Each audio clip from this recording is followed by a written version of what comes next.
Welcome to the fourth day of the week. Welcome to Thursday on the AM show. We're here to serve you the best breakfast you can imagine on morning television. My name is Benjamin Akakpo. As always, I'm accompanied by Bernice Abubeidu-Lanta, and together we're going to give you what we do best. You know it already.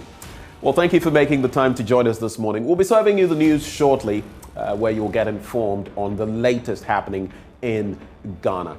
But right after that, we'll be joined by Benjamin Akakpo, Executive Director of Solidaire Ghana. He is our guest for the news review. Right after that, we get into our big stories, and the major one we're focusing on this morning, education in Ghana. Now, in recent weeks, we've had a lot to talk about. Issues taken from the sector have actually conquered the airwaves over the last 3 weeks. 8 children drowned while traveling on the Volta Lake from Atikagome to Wayokope to access education. That was their only crime. We've also spoken about the Ghana schools of shame, where we've seen students study without furniture and books, but it doesn't end there. The senior high school placement system has also been topical following an investigation by the Fourth Estate that revealed how parents were made to pay between 8 and 20,000 Ghana cedis to get placements for their wards in grade A senior high schools. We table all of these before our guest, Education Minister Dr. Yao Osei Educhumi is our guest for breakfast this very morning. It's one you don't want to miss. You miss it, you miss out. We'll also be focusing on technical and vocational education training in Ghana. CTVET, how far have we come? What are we doing? What are we achieving? And what is the way forward? I'm sure you've read or heard a report that suggests that 75% of the curricula of technical and vocational education and training institutions is outdated. That was the CTVET boss himself. Question is, how true is this? And what's the true state of TVET in Ghana? We'll be getting answers from Dr. Fred Che Asamoah, Director General of the Commission of TVET. He'll be joining us to give us a broader view on that subject. Later, as always, we'd offer you the chance to share your thoughts with us in the course of the show with the hashtag AM Show. Drop us a message. Let us know what you're thinking. And you could even suggest better ways of making the show serve you even better. At the tail end, when we activate the phone lines, be sure to put in a call because you have a say. The show is about you. On that note, let's take a bit of a breather. When we return, we serve you the news.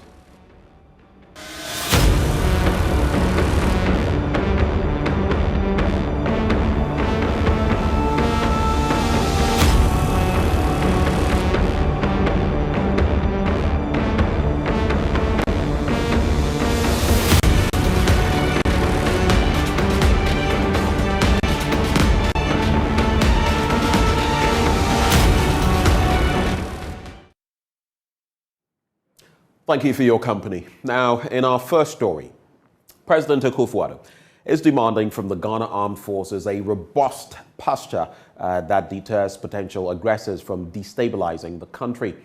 Ghana's northern borders have seen the deployment of security personnel to counter potential terrorist attacks following instability in the neighboring countries. The president was speaking at a ceremony to present machines, armored vehicles, and communications gadgets to aid the fight. Today, I'm here to commission and present to you 70 KAMAZ utility troop-carrying vehicles, 20 BTR 70 armored personnel carriers, 20 Husky armored vehicles, 65 assorted Toyota vehicles, and a number of communication equipment. I have no doubt that these vehicles and equipment will go a long way to help the Ghana Armed Forces contain the security threat from violent extremist and terrorist groups operating along our northern borders, other internal security challenges, as well as support external peacekeeping operations. I want to commend you for your commitment to the ongoing operations, especially Conquered Fist, Motherland, Gong, and Halt 2, which are intended to create a secure, peaceful atmosphere in the northwestern, northern, and northeastern borders of the country to contain secessionist activities and to deal with the Galamsey menace respectfully. I urge you to continue to collaborate with the Ministries of National Security, Interior, Foreign Affairs, and the Ghana Revenue Authority, as well as all other public stakeholder agencies, to ensure that we maintain a robust posture that will deter potential aggressors from derailing the political and socio-economic gains achieved so far. Now, the National Democratic Congress wants an immediate dismissal of all ministers pointed to in the Auditor General's report on government's COVID-19 expenditure. The Auditor General's report indicated that these ministers were implicated in various violations, including the Ministry of Health's inability to retrieve some $8.1 million out of the $120 million paid for COVID-19 vaccines. The NDC also wants the special prosecutor to investigate and prosecute all officials who have been cited in the report for wrongdoing. Sami Jemfi is National Communications Officer of the NDC. The NDC hereby calls on the Public Accounts Committee of Parliament to expedite its public hearings on this special audit report into COVID-19 funds. This hearing should be televised live for the Ghanaian public to follow and be apprised of how their government expended COVID-19 funds. Secondly, we urge Parliament to compel the Auditor General to exercise his power of surcharge and disallowance to retrieve all COVID-19 funds that have been misapplied or misused through various infractions and veritable acts of criminality. The Supreme Court has been very clear on this. The Auditor General owes this a duty to this country. His report is not enough, and we want to see him taking concrete actions, surcharging people and retrieving these stolen monies, which can be used to build schools, which can be used to provide food for our children in secondary school, which can be used to build hospitals, which can be used to improve the lives of our people. While at it, ladies and gentlemen, we call on the special in the report for wrongdoing and bring them to book. President Akufo-Addo, this time around you must do something before you die. You must immediately fire the Minister of Finance, the Health Minister, the Minister of Information, or should I say misinformation, the CEO of the National Food Buffer Stock Company, and all other public officials, be them political appointees or civil servants, who have been cited in the Auditor General's report for violating the laws of the country in their expenditure of COVID-19 funds. And if he fails to do so, we are telling the perpetrators of this heinous crime that the day of reckoning and accountability will surely come for them. Well, from the NDC, let's go to the NPP. And one-time flag-bearer aspirant of the New Patriotic Party, Francis Adainimo, says he is the new face of the NPP and needs to break the 8 in the 2024 elections. He made the pronouncement as he announced his intentions to contest the flag-bearership of the NPP. Mr. Adainimo said, apart from his 7-point transformational agenda, he was bringing a new energy needed to revitalize the NPP for victory in 2024. Francis Adainimo first joined the NPP flag-bearer race in 2016 and placed third. He is going again this year with the hope of beating the likes of Alan Tremanting, Dr. Akoto Osei, Kennedy Ejapon, and others who are expected to declare their intentions in the coming days. Former Mampong legislator will campaign on a 7-point socio-economic transformational agenda. The first one is on agriculture and food security. Man must eat. Everybody must eat. So if you start talking about how you are going to space, how you go to space on a rocket that you have no idea about, or how you dive and try to get to the bottom of the sea, meanwhile you are hungry. So man must eat. You have eaten, you have gone to school, you have good health. What again? You need employment. So the fourth point is on employment and entrepreneurship. He says he's the new face and unify the MPP need to break the 8 in 2024. That allow me to emphasize that our country and our party MPP needs a fresh, new face and audacious leadership objectives that will propel us into a more prosperous future. This is the direction our movement has determined for this leadership campaign, and I accept the challenge. A new phase enabling the MPP to break the 8.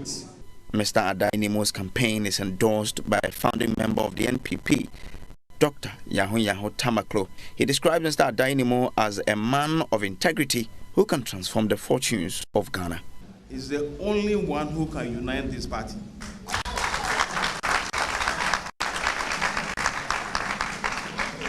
Let me warn the delegates. This is just a brief statement that I'm making. You'll see more of me. I want delegates to be very careful. If you miss this man, you will regret terribly.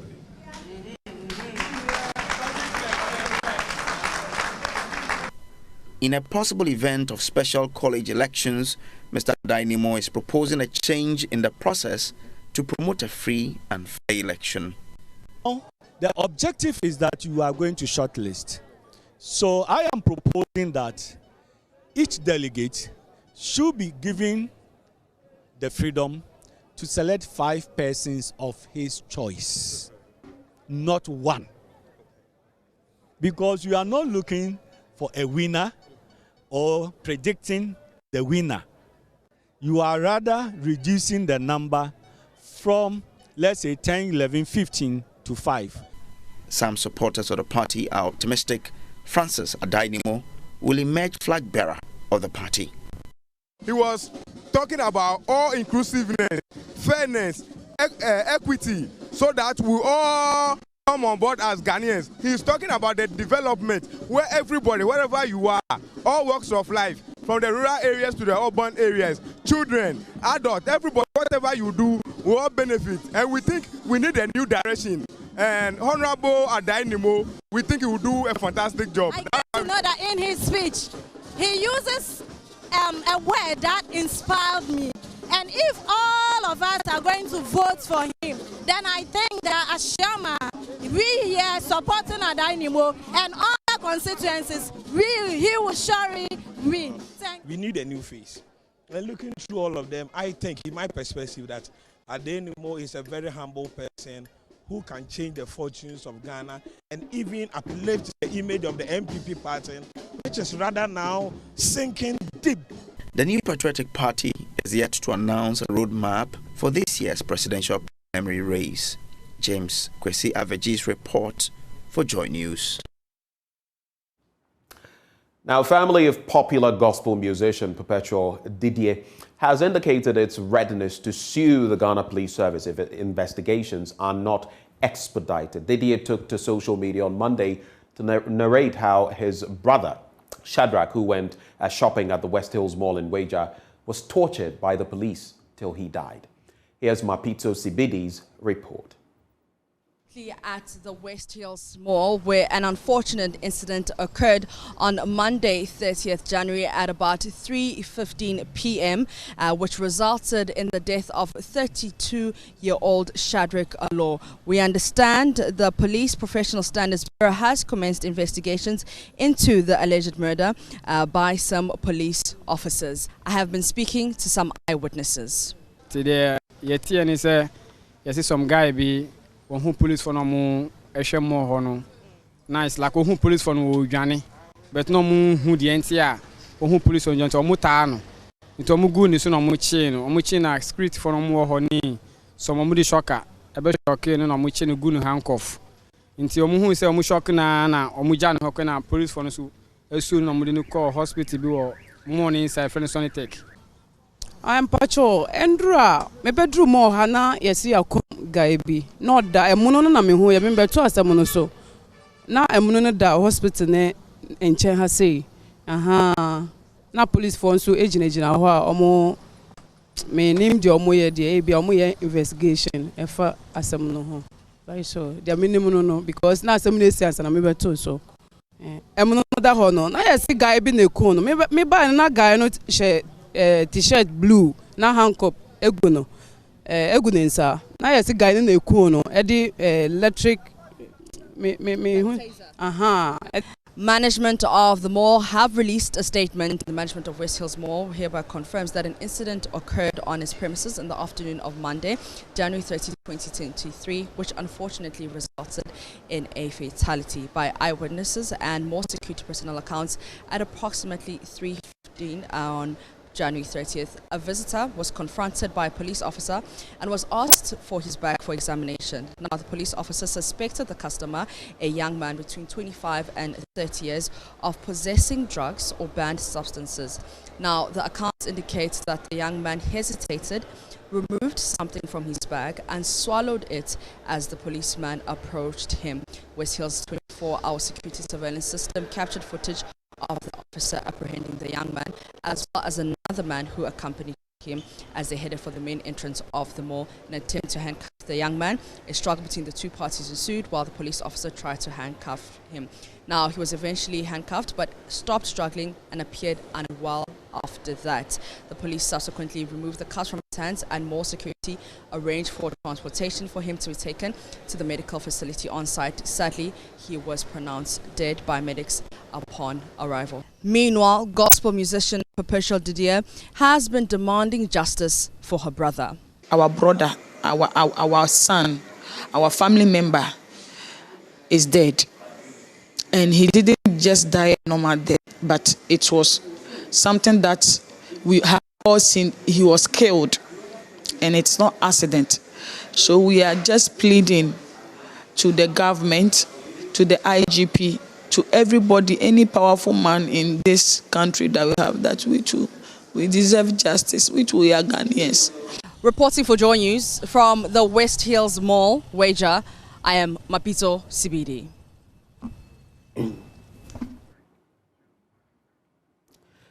Now, some mechanics who were forcibly ejected from Bwedi Junction in Kumasi are calling for the intervention of government after city authorities demanded 500 Ghana cedis for each vehicle towed from their shops. MCE for Oforikrom told Love News the assembly had to forcibly eject them because they were occupying the entrance of a school. But letters written to the artisans and cited by Love News indicated their presence was inviting armed robbers. The stranded artisans say they cannot afford money demanded by the authorities. Love FM's Rasta Cesare Donko was at the scene and reports. This spot has served as a workshop for these mechanics for close to 15 years.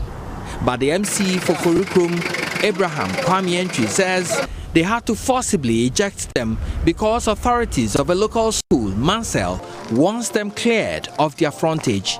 But the artisans showed our news team letters from the assembly which indicated their presence poses a security challenge to the community. Our worry is the undue charges that we have allowed armed robbers to use this place as a hideout. They tried manipulating the owner to sack us, and she refused. They started sending us evacuation letters after the woman left.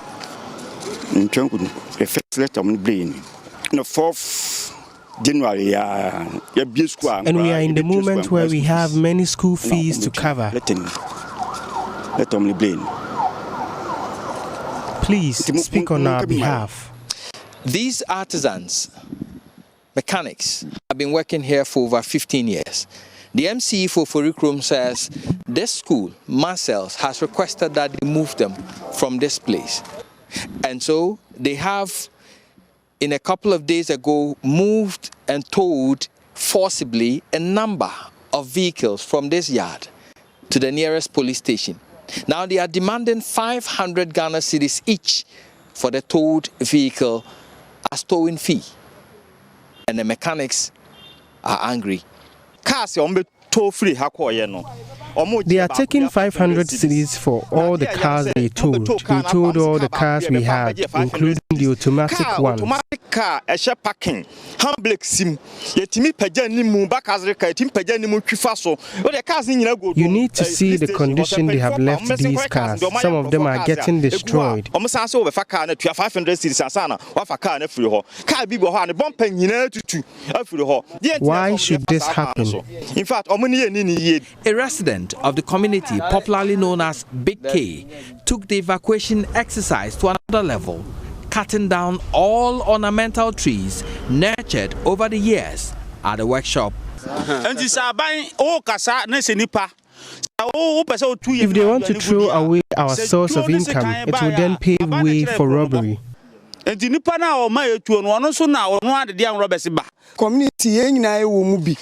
I have been here for long and seen these mechanics work. They assist us every time. All the trees have been cut off. I asked, and I was told a man hired someone to fell all those trees I planted.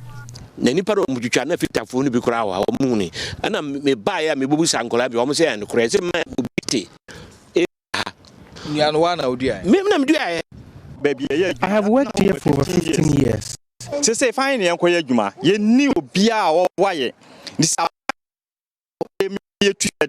government should reverse this directive. We do our work diligently without causing harm to anyone. Reporting for JoyNews, Erastus. Now, the Komfanoche Teaching Hospital says it is grappling with a number of patients who are unable to settle their medical bills. Such patients, they say, come from poverty-stricken homes in the Ashanti region and beyond. Many of them, according to staff of the hospital, either extend their stay or flee the hospital premises to avoid footing medical expenses. Health workers who have been supporting such patients out of sympathy say it is eating into their finances. Love FM's Mona Lisa Frimpong has more in this report. Grace has been delivered of twins at the maternal ward of the Komfanoche Teaching Hospital. The mother of 4 was discharged a week ago, but she is forced to stay at the ward because she cannot afford her bills, totaling 1,900 Ghana cedis. She has spent another week with no help in sight. Forced labor na dimbe pie ha. Metebu akwa agu. Forced labor awo ya na dimbe pie ha say. Hospital bed ani de. Any more than because kan ubeton mo nyina so. Ubasa atwa base kakraka. Ntini more than Grace represents what is becoming Komfanoche Teaching Hospital's headache. Growing number of patients who cannot pay their medical bills.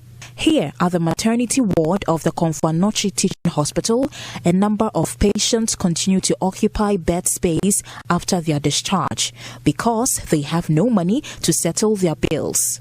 Oh, why am I fashion? I mean, yes, can you say you be treating a crank? Because 90 million, you know, it is ano. You be 5 million now. Not a baby, Konya Maya, a better at Nawana, or send you be a no betray of so baby. None can be coffee. A quiet committee my first one because means me could be a dear, means me a shame found. Some mothers in labor come without sanitary items and materials needed for labor and the newborn babies. In most cases, nurses have to foot their bill from their private pockets. Ethia Sewa Yebe is Chief Nursing Officer and the Nurse Manager for ONG Directorate at the Komfanoche Teaching Hospital. Sometimes they come in, even for the babies they don't have. We buy diapers for them. Even sometimes feed them food for them because the person has delivered and she wants to eat heavy food like fufu and things. Sometimes we go to the extent of buying them fufu, lunch and supper to enable her get enough breast milk to feed the baby. So it's been a headache for the ward in charges and the ward in charges in particular. This came to light when gospel sensation Dinah Entry Hamilton paid a visit to the hospital and paid the medical bills of some mothers at the ward. She also promised to sponsor others in various vocations. These mothers, obviously, they are in a hospital, need to go home. And some of them, the kids don't have fathers. There's this particular one who lost her husband while she was in labor. So child hasn't seen the father. And so it wasn't, we're singling out women in this particular instance. It just had to happen. It had to be a woman. But we do pay fees for a lot of young men as well. Dinah Hamilton also visited the homes of some disadvantaged women in Kumasi, donating beverages, cash and chest freezers to help sustain their crippling businesses. The aim is health promotion and education, and so we do help women in health. We do help a lot of young girls, sometimes not just even in physical help, but mentorship. We sit down with men and talk to them generally about things pertaining to life. And when we get the chance, we just need to make sure that it falls within the capabilities of the foundation, the Dinah Hamilton Foundation. This donation was part of the annual philanthropic initiative of the Dinah Hamilton Foundation. It was done in partnership with the Casapreco Company Limited, Enterprise Life Insurance Limited, and Property Electronics. Mona Lisa Frimpon reporting. On that charitable note, we cap off the news. Stay with us for the news review. Up next.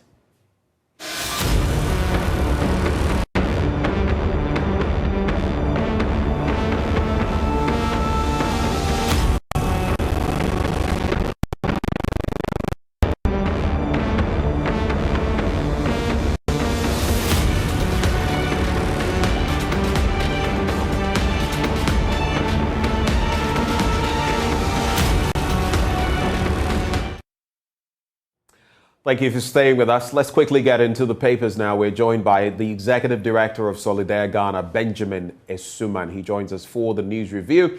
But right before we get to Mr. Asuman, the news review on the AM show is brought to you by Endpoint Homeopathic Clinic.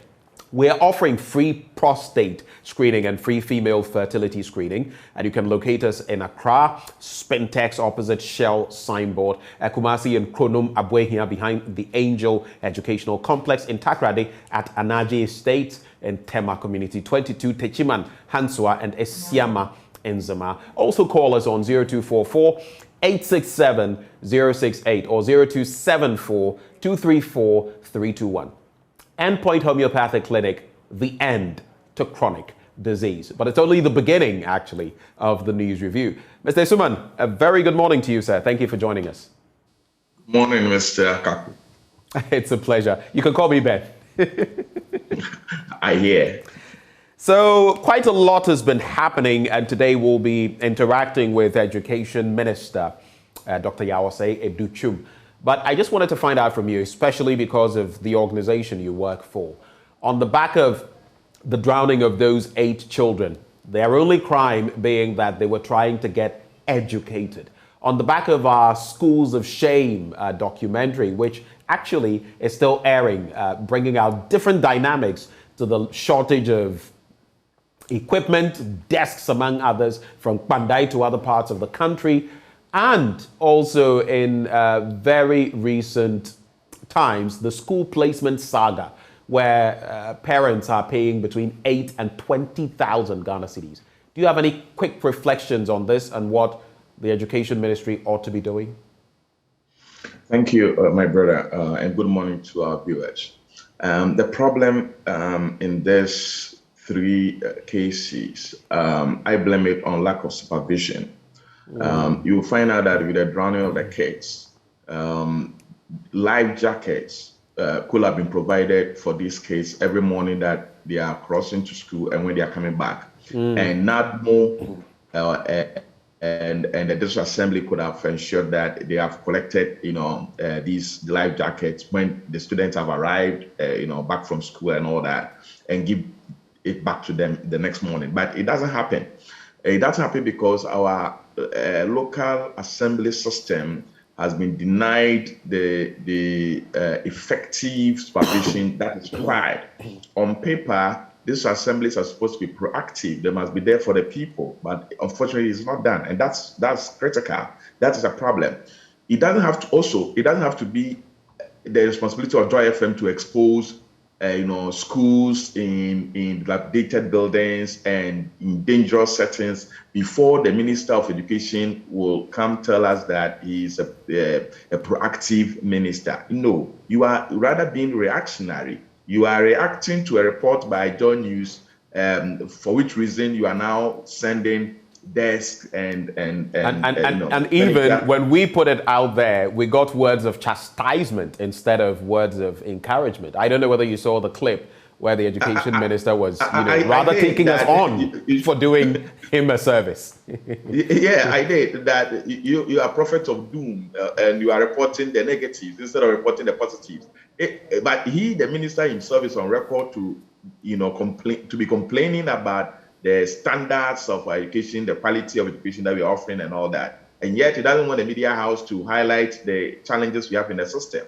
It's unfortunate, but here we are. He has come 360 round the clock and he's now reacting to what has happened. We need, as a country, to be serious in dealing with our education. We cannot be seen to be providing free senior high school to our youth, whilst our children in before puberty cannot get decent classroom to sit, cannot get furniture in schools. If the young man has not gotten furniture in school, how does he even be given free education in the secondary school level? Right. Once he's in class 4 and class 5, class 6, GHS1, he's sitting on stones or bricks, in order to study. That is not good enough for us as a country, and we must concentrate on the most important aspect. That's why Solidarity Ghana, together with Ghana Africa Education Watch and others, we canvass that we must first of all look at strengthening our basic school system, strengthening it, ensuring that every child of school-going age is in school and is being given the quality of education he needs before the government begins to think about what to do in the secondary school level or what to do in the tertiary school level. Right. If the fundamentals, if the foundation of the kid is good, then you are confident that the child will be ready to progress and exhibit the skills and talent that God has provided him and the kind of discipline that he also gets from the basic school level. But if the basic school level, they're struggling, they are living in updated buildings, and there's no furniture, and Joy FM has to produce a documentary on it before the minister reacts, then what is it then the use to provide free SHS when the children are not even getting a furniture in school at the basic level? That is not right. We are putting so we're focusing on secondary matters. There's the basic or primary, there's the secondary and tertiary, and of course what happens in the basic will impact them even as far as their tertiary education. Sometimes I try not to reveal these things, but in the educational spectrum, I've taught a few times. And in this international school, one of the top-notch ones, if not the most, the best in the country, when I was there taking one of their co-curricular clubs, and I compared them, trust me, children as little as 12, 13, 14 back then, I could peg them on many levels to some university students I knew in many areas. And it made me sad. Their exposure, the language, the oratory, written, spoken, compared to some people in university. And we keep, just repeating this vicious cycle, and it seems we're not getting anywhere. But just to chip in, we also had, on the back of what you're saying, Child Rights International, Brighter Pia, among others, take on government, sue government, so to speak, on the fact that we have children who should be in school who line our streets, the street, yes, urchins begging and all of that, instead of being in school. If those Nigerians and others, we are not going to absorb them, let's send them back to their country. And those that are Ghanaian, what are they doing on the streets? As the issue is, if you do not prepare the child from the basic to know that I have a future in the secondary school level, I have a skill to environment, and I'm good at science, I'm good at mathematics and all that from the basic level. If you do not do that, and rather you allow the students to live in such poor conditions and provide a free education at the secondary school level, what you have done is you have put the cart before the horse. By the time the student gets to struggle to get to the secondary school level, that student will not come out to the secondary school level to be productive to the economy. The purpose of providing free SHS should be that we are providing education so that the output will be that quality materials, human resource materials for the country, where they will exhibit their talent, they will begin to invent, they will begin to create opportunities, create businesses, and all that. If we are not going to ensure that the skills right from the beginning are harnessed, are shown, the potentials are there, and sharpened up going forward, but rather you provide an opportunity at the top whilst the child cannot access it, then what use it? For what use are the kids on the street who are not going to school? When you provide free SHS, what is the use? That's why we will have a lot of students who will come out of this free senior high school system who will not be of use to the country as the country had envisaged, because we have put the cart before the horse. Interesting points you make there. Let's quickly get into the papers. The Daily Graphic was what we'll start with. 4,000 Burkinabes flee to Ghana over terrorist attacks. It's interesting because I was running a program for the Burkinabes just this last weekend. Very interesting. And some of the Burkinabes waiting for the distribution of relief items are pictured there. I'll get into that story. There's also CSO's demand transparency in gold for oil program, and traffic management, the banner headline, traffic management contract dispute, $55 million judgment debt dismissed. There's also NHIA reviews prices for services and medication, and there is PAC refers to regulators for prosecution. Well, let's get into those stories now, and I'll start with the main one. The Permanent Court of Arbitration in The Hague, the Netherlands, has dismissed a $55 million judgment debt against Ghana, which was being sought by a Chinese company over a traffic management project. The disputed project, the Accra Intelligent Traffic Management Systems, was signed between the government of Ghana and Beijing Everyway Traffic and Lighting Technical Company Limited, simply known as Everyway Tech, in 2012. Under the contract, Everyway Tech was supposed to install new traffic signal systems in Accra, improve existing systems, and reduce traffic congestion in the capital city through a coordinated traffic signal system. In 2022, Everyway Tech dragged Ghana to the PCA with a case that the government of Ghana had cancelled the contract and unlawfully expropriated its investment in the country in violation of the China-Ghana Bilateral Investment Treaty. Among other things, the claimant sought damages of $55 million from the government of Ghana for the money it had expended on the ATMs before the alleged abrogation and unlawful expropriation. But in a unanimous decision last Monday, a three-member panel of the PCA dismissed Everyway Tech's claim on the basis that the tribunal had no jurisdiction over the legality of the alleged expropriation of the company's investment by the government of Ghana. To conclude, it was the considered view of the arbitral tribunal that although the China-Ghana BIT allowed investor-state arbitrations to settle disputes, such arbitrations did not include the issue of legality of expropriation.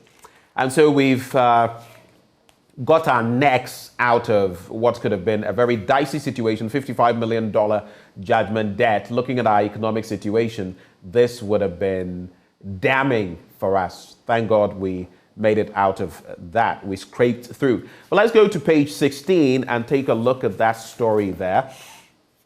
There is 4,000 Burkinabes flee to Ghana over terrorist attacks, and more than 4,000 Burkinabes and some Ghanaians have fled to seek refuge in Ghana following attacks by suspected terrorists and militants in Burkina Faso. The refugees, mostly women and children, have fled from trouble spots in Burkina Faso, namely Bugri, Zuga, and Asongo, to seek asylum in the Boku West district in the Upper East region. They are currently living in communities such as Adasiga, Sogo, Agogo, Kpergu, and Kpegsuzi in the Sogo electoral area, while others are residing in areas such as Natinga, Gogo, Wari, Kanlesi, and Fulbis in the Widnaba electoral area. More than 1,000 of the refugees are living in the Sogo electoral area. My only concern here has to do with the situation in Boku, already a bit unstable, and with these people, these foreigners and nationals of Ghana also going to that place. I'm just hoping that it will not, this surge in the population will not lead to any further instability there. Maybe to wrap, PAC refers two regulators for prosecution, and the Public Accounts Committee of Parliament has referred the management of the Ghana Ports and Harbours Authority and the Ghana Maritime Authority to the Office of the Attorney General for prosecution. They are to be arraigned for engaging in procurement breaches. While the Auditor General's report found the GPHA culpable for engaging in procurement without the approval of the Public Procurement Authority to the tune of 6.3 million Ghana cedis when it purchased vehicles that included a Toyota Land Cruiser and a Toyota Camry, the GMA allegedly used the price quotation method for procuring goods with contract values that exceeded the threshold for price quotation. So 3 stories I've taken a look at for now. The $55 million judgment debt that we have swerved, 4,000 Burkinabes in Ghana, specifically in Boku South, and we also have PAC referring 2 regulators for prosecution. Quick thoughts, Mr. Suman? Ben, the 55 million judgment debt, we have not yet gotten out of the woods. There's a second case on this by this same Chinese company in the British courts against Ghana. And what Ghana won yesterday was a technical knockout, kind of, because it was the forum where the Chinese have chosen to sue that was challenged. That the forum was not the right forum. It was a technicality, and the arbitral tribunal actually made mention of that. Exactly. So the substantive case, the substantive issue will have to be addressed. If you look at the argument that was put by the respondent, that is Ghana. Ghana's claim was that the Chinese should have sued in Ghana for settlement. So it doesn't mean that Ghana is exonerated. Where government decide to terminate contracts that had a 3-year, 4-year, 6-year lifespan prior to the termination, it's a problem, especially when we cannot find clauses within the agreement against the contractor, here the Chinese.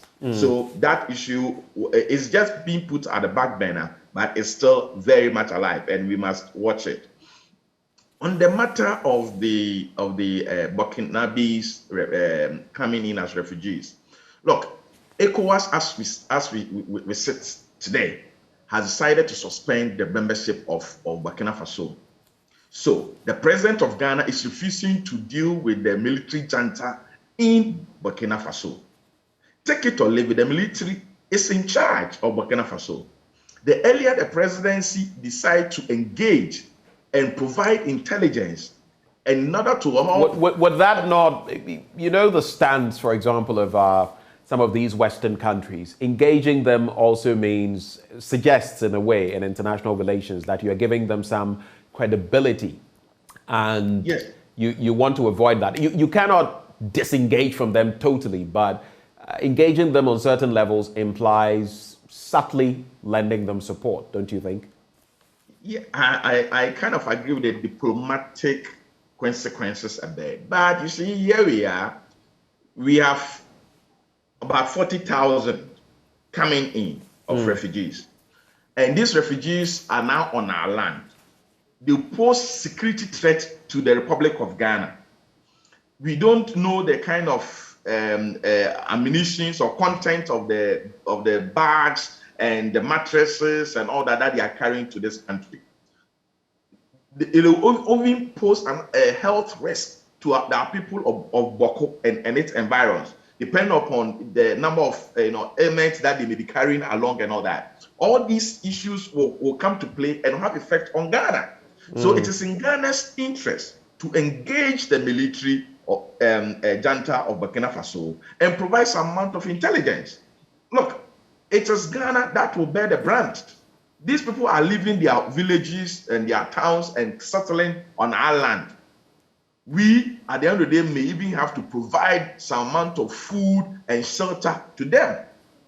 We cannot allow them to just, be at the vagaries of the weather, somewhere in the Upper East and forget about it. It will not happen. The continuation of the crisis in Burkina Faso will continue to have repelling effect on Ghana. And then the need for the government of Ghana to take serious action towards engaging the military junta of Burkina Faso and even providing them intelligence support when necessary will be in our own interest. The earlier we do it, the better. On the matter of I would like to skip the PAC one and rather concentrate on the CSO's demand for transparency in the Good for Oil program. Because I belong to the CSO. I was about to get into that story next, but since you want to go there, let me just do it then. Please. So the Alliance of Civil Society Organizations working on extractives, anti-corruption, and good governance has called for full disclosure on the Gold for Oil program by the government. According to the group, such a disclosure would help inform the public on the matter, alleging that there were many unanswered questions on the deal that needed responses from the government. At a press conference in Accra yesterday, the co-chairman of the Ghana Extractive Industries Transparency Initiative, Dr. Steve Manteau, said its analysis of the program had revealed some corruption risk issues which could only be averted through transparency and accountability. The other thing I want us to look at, we were told this oil was coming from the United Arab Emirates. From our own sources, we heard it was actually coming from Russia. And then it was corroborated by Bright Simmons and some posts about, I've forgotten the name of the entity, Russian entity. It starts with LI, thereabouts. So what is your take on this? What are the dangers inherent in this deal? Ben, taking leave from the first comments on the commentary we're making about the 4,000 Burkinabes coming to Ghana and the diplomatic consequences you're looking at. This Gold for Oil deal, if we don't take care, will give us a bigger diplomatic problem than engaging the Burkinabe military junta. Look, Russia is currently under heavy Western sanctions, and the sanctions go to the extent of trying to do away with Russian oil. The government of Ghana in the UN Assembly has decided to side with the Western world against Russia, leading to Russia's embassy in Ghana issuing statements and all that against the government of Ghana. And here we are, government announces a Gold for Oil deal and had sent a delegation of ministers and technocrats to Dubai, hoping to get it from the Middle East. In the final analysis, we are now being told, government is now admitting that we actually got our first, barrels of oil from Russia and not from the Middle East, as had earlier. And some of us had picked up the information long before then. We were just waiting for when they would actually come clean with the people of Ghana. Here we are. After admitting it, just yesterday, the Ministry of Energy, through the Deputy Minister, is further admitting that indeed there was no gold used in the transaction. However, government of Ghana paid cash. Right. Then, cash. Now, because we want to avoid using the SWIFT system of payment, which would have attracted, or to have been detected by the, international, inspectors. We decided to use cash in the transaction so that there's no bank transfer. There's no SWIFT system being used. And even there are inhibitions now on Russia in their jurisdiction in terms of using the SWIFT and other payment systems in the first place. Exactly. It's part of the sanctions that have been imposed on them. Exactly, because we cannot use it. And when we try to use it to even give it to a company that's supposed to be an Indian company that may have behind the scenes be owned by the Russians, it would have been detected at the end of the day, and Ghana would have been embarrassed. So we decided to use cash. This program, as Nicodemously being arranged as it is, stands to damage the reputation of Ghana if we do not take care.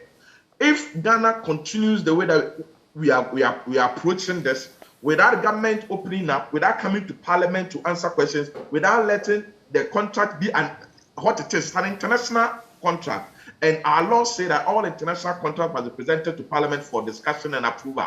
Yet the government is refusing to table this one for discussion and for approval in parliament. That itself is a breach of the law. But besides that, there are consequences that the country stands to face. Look, Ben, we're told that with this go to oil deal, prices of fuel in this country will reduce. The prices are going up. The prices are going up. It's gone up by about almost two cedis 50 pesos, 3 cedis thereabouts. Yesterday I bought fuel, so I know. Yes, but the pump station, we're looking at 6%. Here we are. The purpose of this engagement, the purpose of this transaction has not been realized. The purpose was. But to be fair, shouldn't we give them a little time? This is the first, cargo. Shouldn't we give them a little time to stabilize the system? We're told that the impact would just be about 20% of what we would ordinarily use. So shouldn't we, to be fair, give them a little more time? If our laws are being breached, and it's been breached that after it has been breached, prices of fuel will be lowered, and therefore Ghanaians will enjoy. Then Ghanaians can, look the other way and say, okay, let the law be breached by not going to parliament, by not being transparent, by not being honest with the facts. However, let the prices of fuel at the pump station be lowered. Right. If we are not getting the price of fuel at the pump station to be lowered, and yet you have not satisfied yourself by being transparent and all that, according to our laws, then that is not correct. Okay. Let's quickly get into a few stories in the next 3 minutes and wrap the conversation. The Ghanaian Times newspaper, SNIT Auditor General in tango over $17.5 million SDC loan. And the Social Security and National Insurance Trust and Auditor General are in disagreement over a $17.5 million loan guaranteed for the Intercity State Transport Company. While the AG contends the trust and 80% shareholder in the transport company guaranteed the facility given by the Agricultural Development Bank, the trust said it did not approve any such loan. And this would be one of many instances of such happenings. But President inaugurates 300-bed accommodation for young soldiers at 37 Military Hospital. And that happened yesterday. The facility, funded by the Jospon Group of companies, would address the accommodation needs of the Ghana Armed Forces and help its personnel undertake their duties effectively. The Daily Guide newspaper, I just want to take a crack at this. Adai Nimo joins NPP flag bearer race. I'm sure you followed. And he has the support of Dr. Nyaho Tamaklo, a founder of the NPP. And maybe finally, to wrap up the conversation, DDEP, Domestic Debt Exchange Program, will hold government to its promise to exempt all pension funds. That's according to organized labor.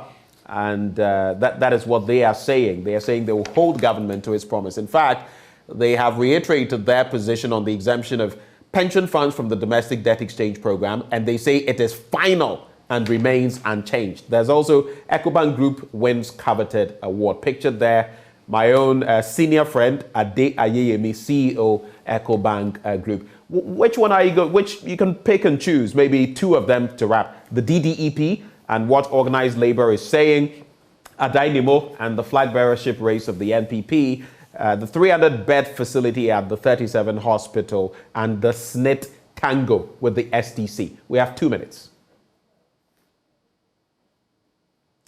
Hello, Mr. Suman.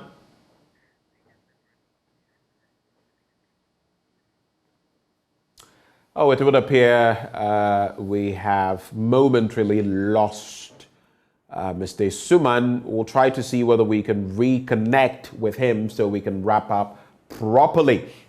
But those are the stories making the headlines in the papers. There's also a woman, 2 children burned to death at Ibuakwa. And you may have followed, that's in the Ghanaian Times newspaper. You may have followed, we brought you snippets of that in our news yesterday. Mr. Suman, welcome back. I don't know whether you got all of the items I mentioned, but you can wrap with any 2. You can touch on the DDEP and the call by organized labor. And Adai Nimo joins flag bearership race with the NPP. Any quick thoughts?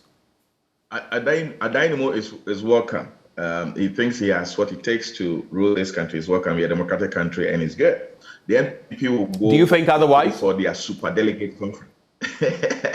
It doesn't like my math, but I don't think so. I think you don't think he's the right fit to lead Ghana. You don't think so? Oh, I think that he's a good material, but as to whether the delegates of the NPP will accept him is another matter altogether. Because they will go for the super delegates conference where they will select 5 out of now they have about 8 or 10 or 9. So they will select 5 out of the 8 or 9, and then the 5 will go run campaign. But I think that they already have a presumptive candidate, I think. Now, with regards to the DD, today government is supposed to announce the latest package for bondholders, individual bondholders, institutional bondholders, the financial institutions, and pension funds. And sorry to pressure you. In some 40 seconds, we should go. So just encapsulate your comments in that time. All right. I hope that the Minister of Finance will table a final paper which will be acceptable to all, and we will not have to repeat another announcement, because the back and forth since December, it doesn't speak well of the party. I think the point is made from Mr. Isuman. Back and forth since December till now, the extensions, all the pendulating action is not boding well, even for our IMF program. But thank you so much, Mr. Isuman, for joining the conversation. Executive Director of Solidaire Ghana, Benjamin Isuman, has been our guest, and of course, the news review coming to an end. Sports is up next, and we have a lot that we're going to be shooting your way. I saw a tweet by Abedi Ayu Pele talking about that surprise to come up in respect of his first, no, not the first son, but Andre Dede Ayu.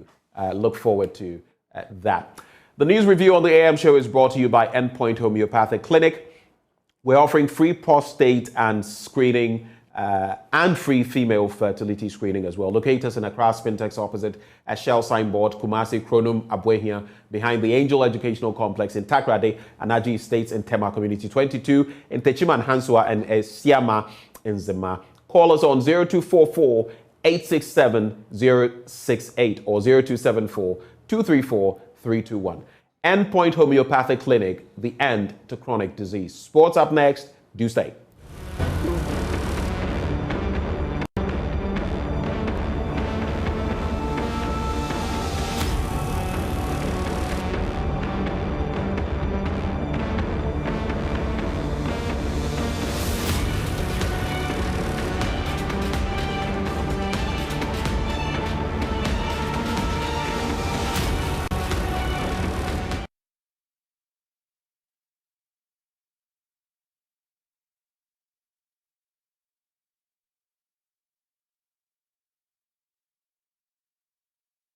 Good morning. Let's do sports now on the AM show with me, Muftau Nabila Abdullah. And on Tuesday, one of Right to Dream products, Kamaldeen Suleiman, completed a transfer from the French League outside Rennes to English Premier League side Southampton.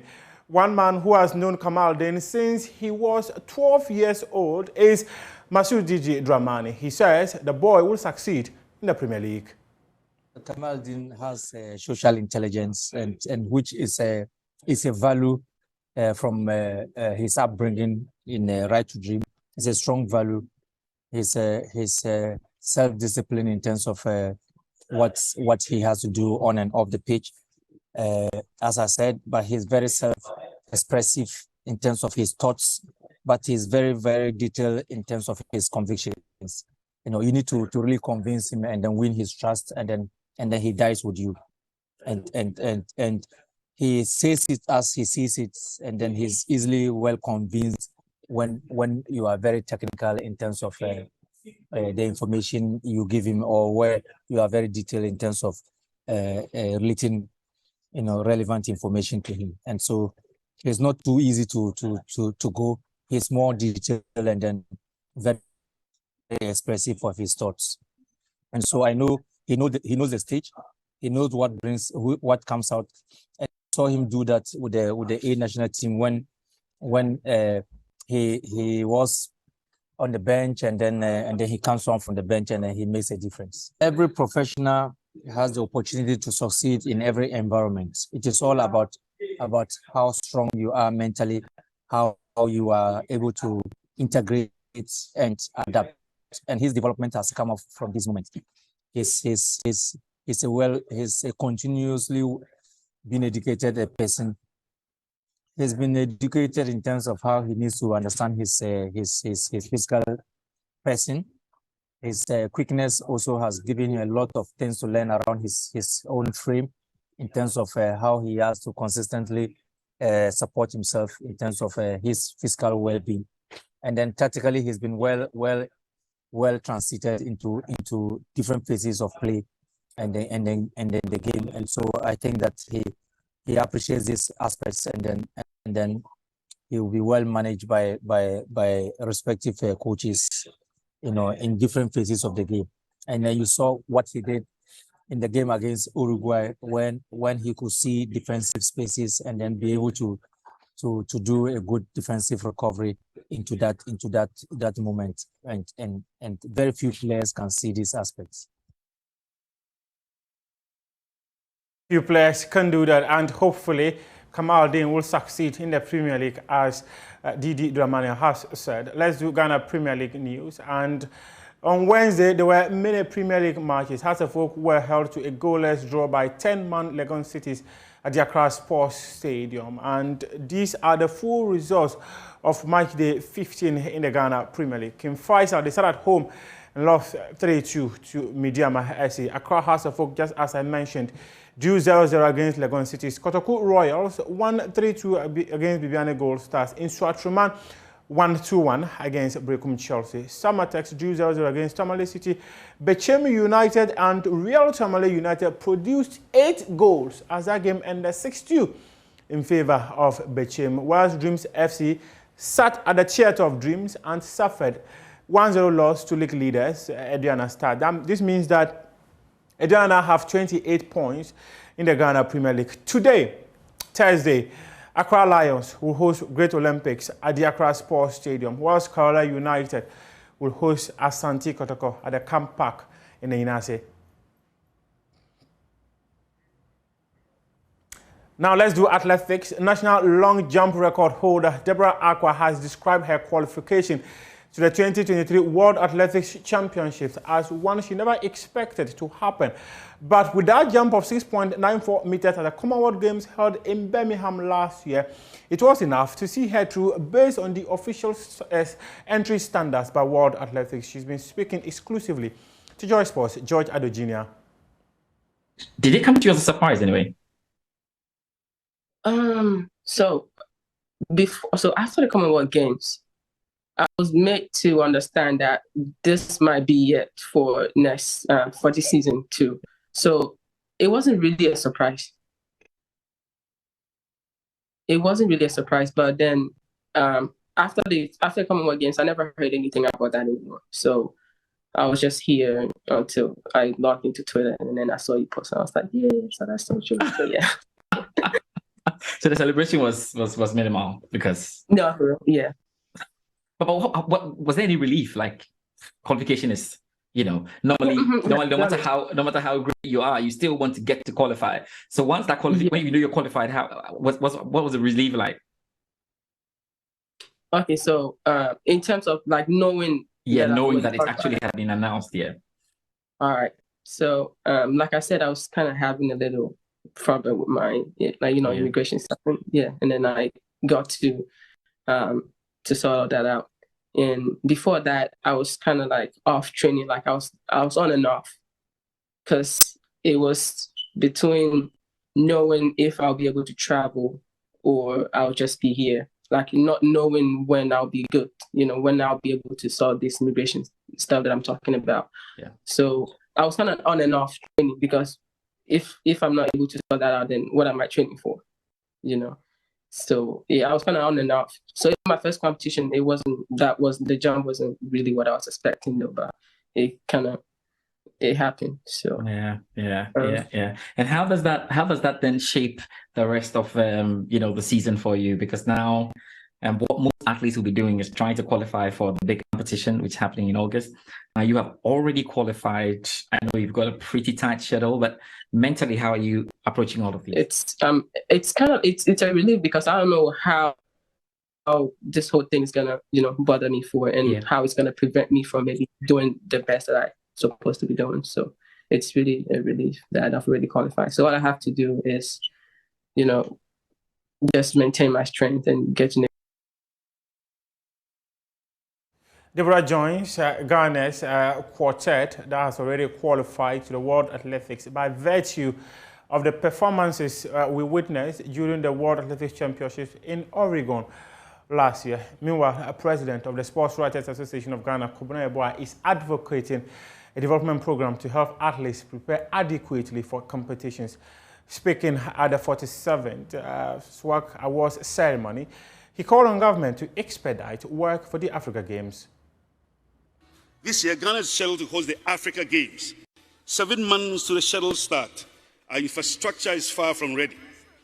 More worryingly, our federations are not doing much in terms of preparation, as most of them lack the needed funding. In fact, we're running out of time, and unless the African Union acquiesces to our request for the postponement of Africa's premier multi-sport competition, we may confront a national disgrace. The time for the government to act is now. In the year under review, Ghana participated in the 22nd Commonwealth Games in Birmingham, the United Kingdom. We managed a paltry 2 silver medals and 3 medals, bronze. For us at SWAC, we convinced Ghana could have done better if a little more attention was devoted to the so-called lesser-known sports.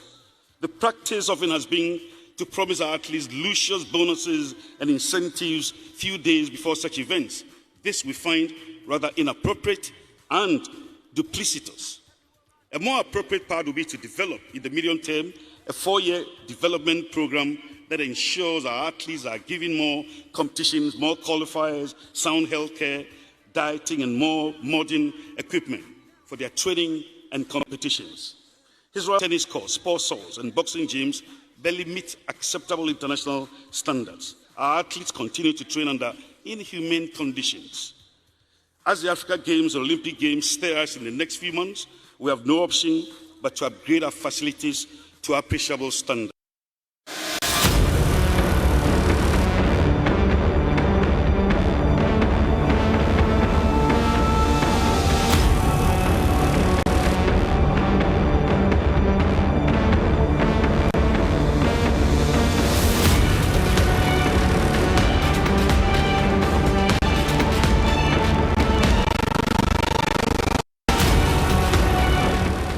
We're grateful you've chosen us and stayed with us. Let's get into our big stories now. And today we focus on education in Ghana. Issues from that sector have taken over the airways for the past 3 weeks. First, 8 children drowned while traveling on the Volta Lake from Atikagome to Wayakope to access education. That was their only crime. We've also had the Ghana Schools of Shame, where we've seen students study without furniture and books in Pandai in the northern region. It's also been on our chopping board, the senior high school placement system, that has also been topical following an investigation by the Fourth Estate that revealed parents were made to pay between 8 and 20,000 Ghana cedis to get placement for their wards in grade A senior high schools. Well, we had the opportunity of interacting with Dr. Yao Osei Educhum, Education Minister, and this is what he had to share with us. Hello there. Thank you so much for staying here on the AM show and the JoyNews channel. You may want to call him the most talked about man of the moment. He's been in the headlines because of some issues that have come to the fore in the education sector. Today, I'll be interacting with Dr. Yao Osei Educhum, Minister of Education here in Ghana. Thank you so much for allowing us into your office. Thank you for visiting me in my office. And your name has been mentioned on the radio, on the TV, on social media. Do you listen at all, and how do you feel about all of that? How do I feel? I'm always grateful for the opportunity that has been extended to me by the President of the Republic, Nana Addo Dankwa Akufo-Addo. I'm sitting in this seat as Minister for Education, and it's almost, when I look back, I feel like I'm dreaming. My background, where I came from, where I grew up. I never grew up thinking I'll be a Minister for Education. My mom didn't go to school, dad didn't go to school. I'm Minister for Education. I see this as a great opportunity. Divine providence, I express gratitude to the President for giving me this opportunity. So I've never overwhelmed. I always look at what we'll be able to do, and the joy of that gives me the energy to overcome any challenges that come. And I also don't look at what I'm seeing. I'm looking at it and I'm saying, is this a symptom of a problem? And how do I get to the root of the problem? So I don't spend all my time on the symptom without going to the root cause and then putting to bed the root cause so that the symptom that we are talking about will no longer exist. So I don't get overwhelmed at all. What do you say to those who say, when they hear you speak, they feel that sometimes you talk like you're away from the power to solve the problem? So, for example, when you spoke at the New Year School at the University of Ghana, Legon, where you aptly, complained about the courses in relation to the skills that the job market needs and why many graduates are unemployable. There were many reactions to that. Some said, why is he talking like one of us? He's the minister in charge. He should be telling us what he's doing to solve the problem instead of complaining. Most of them don't hear the whole story. In that New Year comment, I was talked about the fact that I've met with vice chancellors, but they don't care to hear that.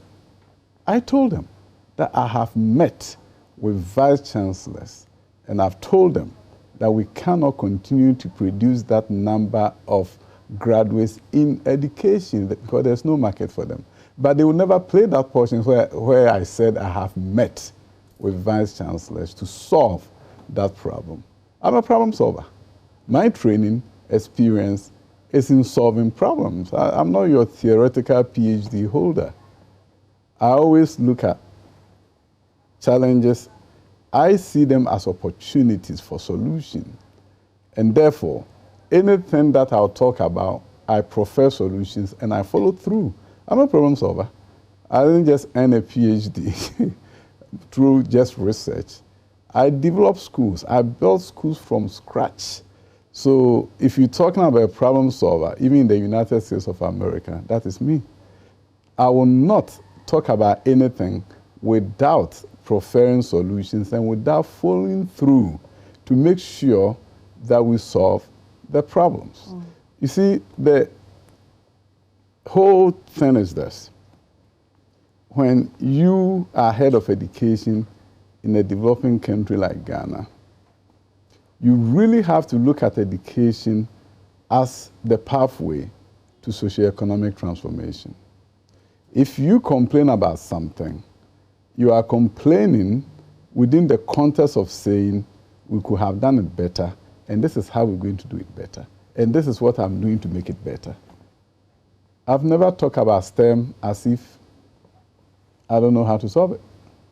The president has given me a wonderful opportunity, giving us resources to build STEM schools. We've built STEM labs. We have built science labs in those schools. We have now opened a portal for students to apply to those schools.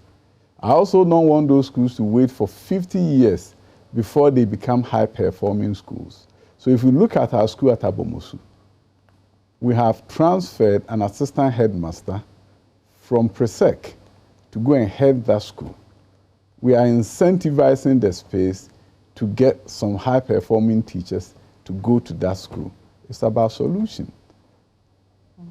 I will not complain without preferring solution and without following through. But I also feel strongly that sometimes we have to level up with Ghanaians. We can't look at ourselves as part of the establishment, so we are not going to tell what is going on. I think there are times you create awareness by telling people that there's a sense of urgency, and by the way, this is what is going on. It doesn't mean that you are just talking about it and you are one of them. No, but you have to level up with Ghanaians. Me, I don't believe that if something is wrong, I should hide it because I'm the Minister for Education. I should not tell anybody that this is what is going on. When I have 48 high schools in Ghana, where the pass rate is 1% or less, do I keep that information to myself? No. But I'll tell Ghanaians that there are 48 schools in this country where students who go there have a 0% chance or 1% chance of going to the university, and I'm doing intervention in those schools. Thank God MasterCard Foundation has provided funding. We are going through restructuring of those schools so that the students there can perform better. But people don't want me to talk about it. Why should I talk about it? I should, to create a sense of urgency for all of us, that something is not right and we need to fix it. But I'm a fixer. I'm not a talker. So if something is not right, I'll talk about it. But if they follow me, they will see that I'm doing something about what I'm talking about. Do you find it more difficult to fix what the problems are that you see here than it was for you to fix the problems in the US, for example? Interestingly, it's the reverse. It's much easier here. Much, much easier here. Why do I say that?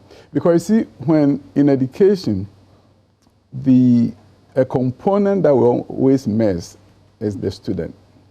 The student factor is what may help you transform or not be able to transform. In Ghana, we have students who are so respectful. These are students literally who do whatever you ask them to do. You walk into a classroom and they will stand up. I mean, they are respectful to a fault. If you don't ask them to sit, they may not sit. These are the students that we are working with. And if you find a way to motivate and excite them, they will do more for you than you can get students in America to do for you. So bringing about transformation, we also have to understand that change is difficult. But we have to find a way to incentivize the ecosystem for change to be possible. That is what is done in America more than here.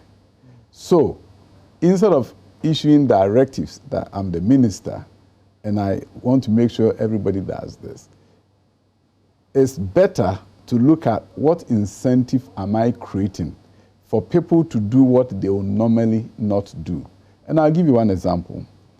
We know in Ghana, for all this time, if you do not do science, you will never get the opportunity to do medicine, to do engineering. You dare not dream about it.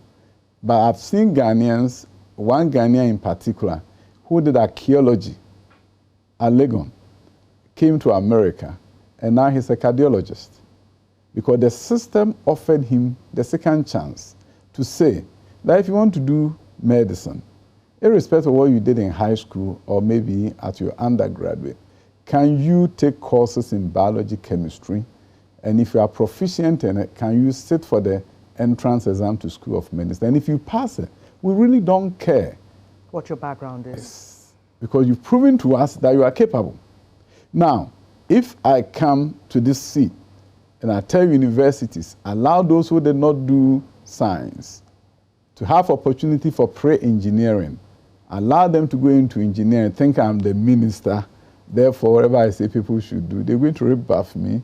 You're going to have a situation where they may even go on strike against you. So what did I have to do? I had to create a grant program through GTEC, which is the agency in charge of tertiary education. And we offered an incentive for those who want to try, those who want to create a model, a pilot program.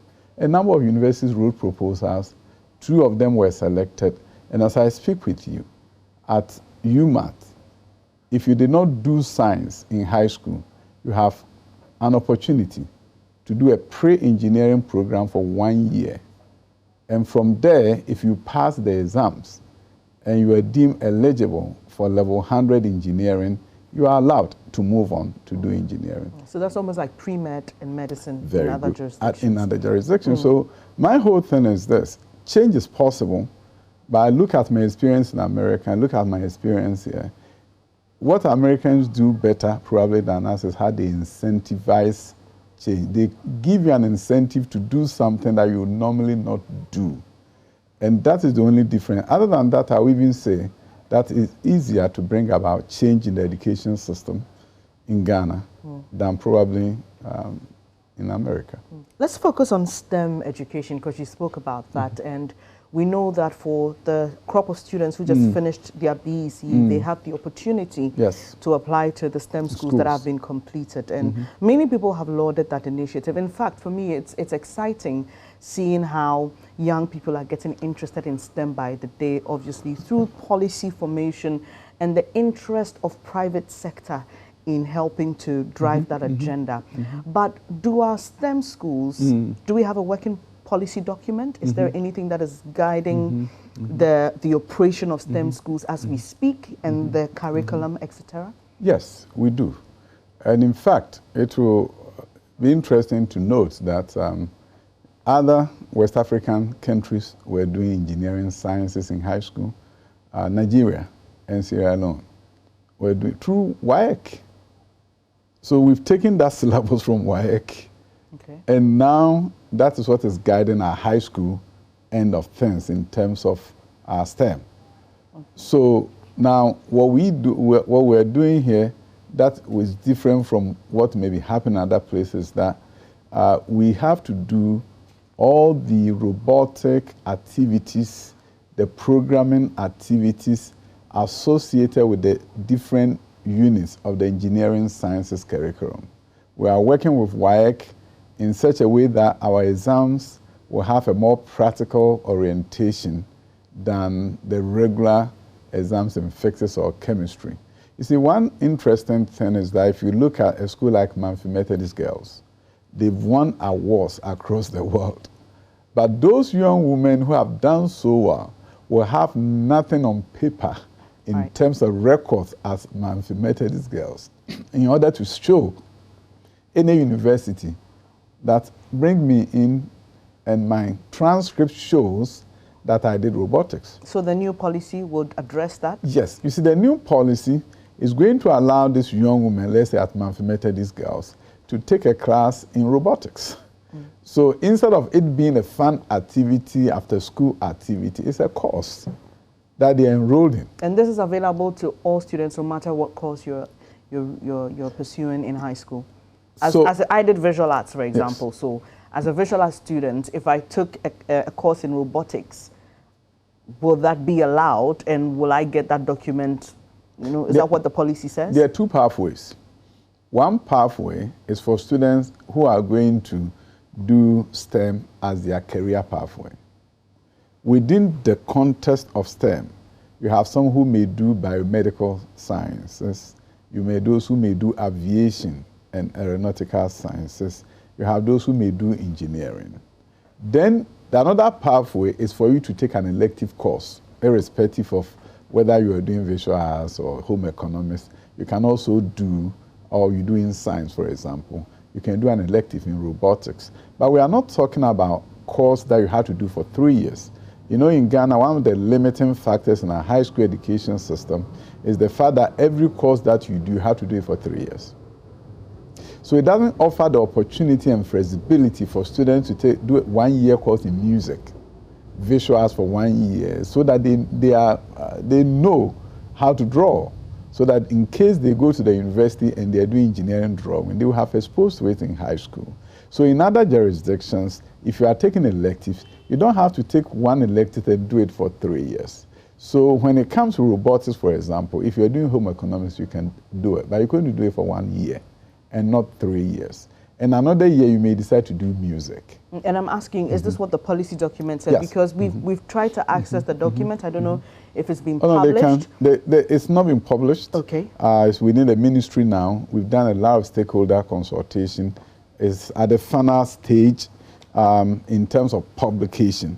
Yeah, but you can have access to it. And one of the reasons we are interested in that is, for example, with the standardization examination that we saw NST for the primary 4 students, it appeared to be quite untidy. It wasn't fitting in the schedule. There were some children who got it quite late. So I'm just thinking, are we ready for this? Aren't we rushing things? Are we sure that this crop of students who just with the BEC will fit into the system, and the system is well established to receive them? System is more than, and probably the system is more than ready to receive this crop of students for STEM than any other time. Why? How many schools have 12 science labs in this country? No school. From Wesley Girls. Now we created 6 science labs there. That gives them 9 science labs, the school with the highest number of science laboratories. You have schools that have 12 science labs completed. And if they are not ready for our STEM students, then no school will ever be ready for STEM students anywhere in the world. So the way the schools have been built, it was built for them. The logistics that have been provided. Now they are fitting they are making sure library is done. And that's the new normal in Ghana. Any new school that we're doing will have its library equipped before the school begins. Science lab done before the school begins. So there's no doubt in my mind that these schools are better equipped than any other school in terms of receiving STEM students. So that is not a concern and shouldn't be a concern in terms of STEM. You talk about NST. I don't think it was so pervasive everywhere, but yes, you may have those challenges when you are administering exams for the first time for primary 4 students, primary 2 students across the country. But primary 2, they did it on a tablet, and the tablets were all deployed across the country because not every school had their own tablets. And I think for the most part, it went well. But yes, you always have to give yourself the opportunity to improve. So there might be some gaps. For example, this was the first time NACA was doing census exams that are administered to every single student. For the most part, it's a random kind of exam, random sampling. So a number of times, you don't have a situation where every student is being examined. So when that is going on, the pressure is different from where we are saying every single student should be examined. So over 5 and another private schools were added, so they have about 700,000 students. And NACA is a pretty young organization, and they have to assess everyone. So yes, there might have been challenges in certain places, but I think for the most part, if we give them some guidance and support them, they will do a better job next time. Right. Let's focus a bit more on free SHS now, because per our checks, there have been concerns about feeding students in the high school. It's a major problem, Doc, and I don't know, but it appears that every time the issue is raised, it's almost treated as though the problem didn't exist. And in cases where there was some form of admission made, it was treated as a trite. Oh, we've distributed. Oh, we are sending money. Last year, you spoke about how much was owed in terms of feeding, and it was about some 340 million cedis. How much of that has been paid, and is that not the real problem? Is that not at the heart of the problem? Last week, 290 million was released. 290 million is not chicken change. So I'm very grateful to the Minister of Finance for stepping up to make sure buffer stock gets the resources that it needs to pay suppliers. And you can check in with them and know that they are paying. Beginning from today, they are paying vendors that they've owed sometime for a year or so. They are paying them. You see, the food crisis that happened, I was the first to admit that there were challenges. And the reason why the challenges came about was when the inflation rate went up. Most suppliers then, we can't do 60-day credit supplies anymore. So it became a situation where I'm willing to supply, but I can't wait for 60 days. So if you've done a cash flow plan based on 30 and 60 days, of course, you are caught off guard. And you could understand why they also were hesitant to supply.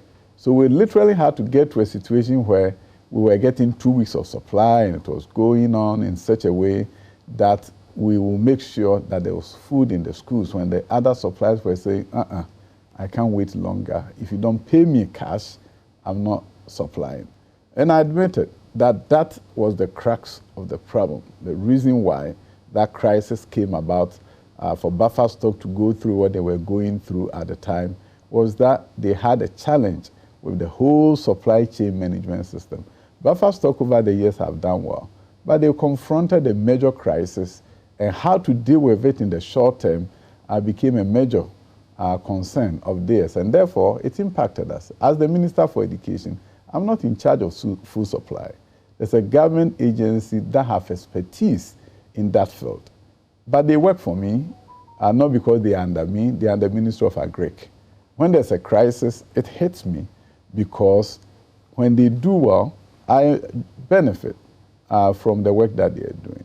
So when this comes up, what I do is to do whatever I can to ensure that means of finance will support. And when the monies come, of course, they're able to pay the various suppliers. As I said, I'm very grateful to the Minister of Finance that within a week they were able to release 290 million. In December, they released 120 million.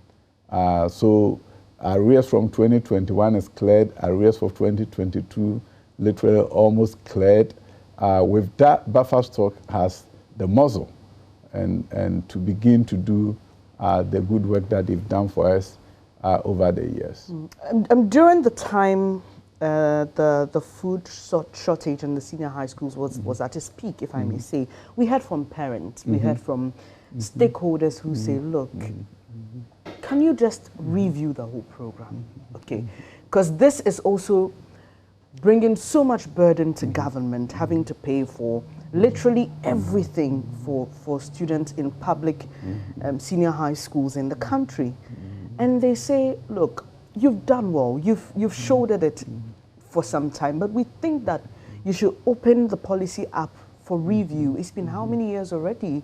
And ideally, you would want to see some assessment being done, identifying what the shortfalls are, and why are we hesitant in reviewing the free senior high school program? You see, if you sit where I sit, you are in charge and you know the challenges, you know the root causes.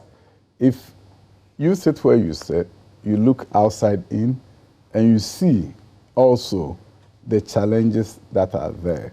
But we will come to different conclusions looking at the challenges, by the same challenges that we are looking at. You see, if I look at budget allocations and releases, and I see that there's no money, it's a different story from when you have a cash flow issue. There's a difference between wealth, money, and cash flow. You may have money sitting here. If it doesn't come in a timely fashion, it can give you a headache. It doesn't mean you don't have money. But if you don't have money at all, you make certain kind of decisions. So when people are saying, stop, let's look at this, I'm looking at it and saying, you know what? Money will come. And as I said, 290 million was released to me to take care of supplies. But while we wait for that money to come, there are a lot of students who complain about how difficult it is for them. Some talking about having to eat 1 ladle of rice a day. Some saying the food is inadequate. We are not being served proper portions. So, I mean, Doc, and admittedly, reviewing a program doesn't necessarily mean that it is in crisis or it is wrong. It's just a proper thing to do after implementing something for so long. It's a novelty. I mean, we had never had anything like this. There were those who were advocating a progressive system, but your government thought otherwise and said, no, we can do it instantly. And you did it. There have been concerns. Parents have spoken. We've heard from some of the students. Why does it appear that there's such a resistance to reviewing the policy? I don't know what resistance most of you talk about. I say I have a set of facts that you don't have. If I have a crisis today, I walk into the president's office.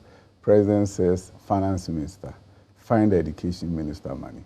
That's a conversation between me, the president, and Finance Minister. You are not privy to that. So whilst you are advocating that why don't you do this, I know that money is coming in 3 days, right? Money is coming in 2 weeks. Consequently, because you are not privy to that, and I can announce to you, you are going to come to a different conclusion from the conclusion I will come to. But so the 290 million that got released, the money has come. Yes. So you were not privy to the fact that the money was coming. So I can understand why. But there's been so much fluctuation in the system. So if it was a problem that occurred and didn't happen again, then you could say, okay, fine. But it appears to come and go, and it appears to be on an ending cycle. There will be an end. When? And I can assure you, the allotment is coming this year. You see a different Ministry of Education, different buffer stock. We'll put an end to the shortages.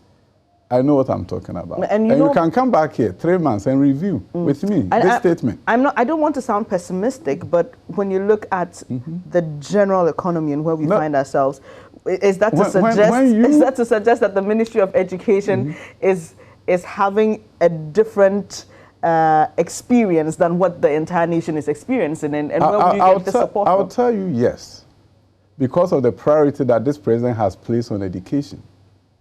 When I tell you that about 70 school facilities are under construction now, 10 colleges, technical colleges are under construction in this crisis, it should tell you something, that this president has put so much premium on education that even in the time of crisis, he's saying education must soldier on. We must make sure that the long-term, medium-term solution to our economic challenges is taken care of.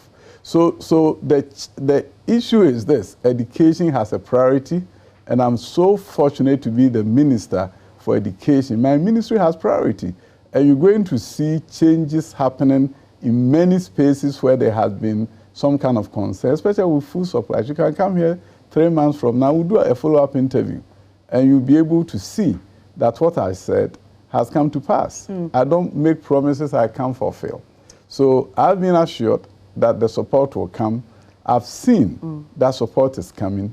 Consequently, I have different set of facts to make my decision based on, to respond to you, and you just have to come back and hold me accountable. The other thing has to do with the quality of students being churned out. We've had interaction with some lecturers, people who run the universities who say, to be honest with you, we are seeing a new crop of students coming to our universities who do not seem to have the quality that we require. So when they come, it's almost like taking them back to the basics. So there's the issue with the food supply, there's the issue with the payments of teachers, etc. Then there's the issue about the quality. Quality in this country. When was the last time we have 60% of our students passing the WASI across the board in A1 to C6? Upon what basis are we making that kind of a statement? This is the first time in 8 years where on the WASI, 60% of the students have a pass A1 to C6 in all core subjects. Go to St. James. So for you, there's no issue of quality? Of course. There has been a tremendous improvement in quality of our students. Go to St. James and see what is going on. An oasis of excellence, St. James in Sunyane. Top student in WASI came from the school this year. The second best student in WASI in West Africa came from St. James this year. Oasis of excellence in a number of schools that you may never have heard of. Ola Girls, Kenyasi. You go there and see what is going on. The schools, Keta, right? The girl who did so well. Based on what I've heard, even in Harvard, look at her performance. So we have students from Adoso, all these villages like mine, Bosomtrain villages, they go places and they shine. Let me tell you, the thing is, we make so many statements without facts and not anecdotal evidence from what a professor may say. But the facts based on which those statements are made, it depends upon who is talking. This is why you had an issue with our schools of shame story, because as you're speaking and smiling and talking about oasis of excellence, I couldn't help but just remember that famous speech about the schools of fame and not schools of shame. There are those who have said, admittedly, there are good things happening, but that does not mean that light must not be shown on the underprivileged and those who may ordinarily not have an opportunity to tell their story, but for the media. I agree with you. So the fact that schools of fame and oasis of excellence exist... I agree with your previous statement. Which is? Whatever you said. I agree with you. So on that stage, when you were speaking to the young people, some of whom I've interacted with after that G-Step program, very, exciting young people who want to solve problems, there was an opportunity for you to address the issues highlighted in the schools of shame.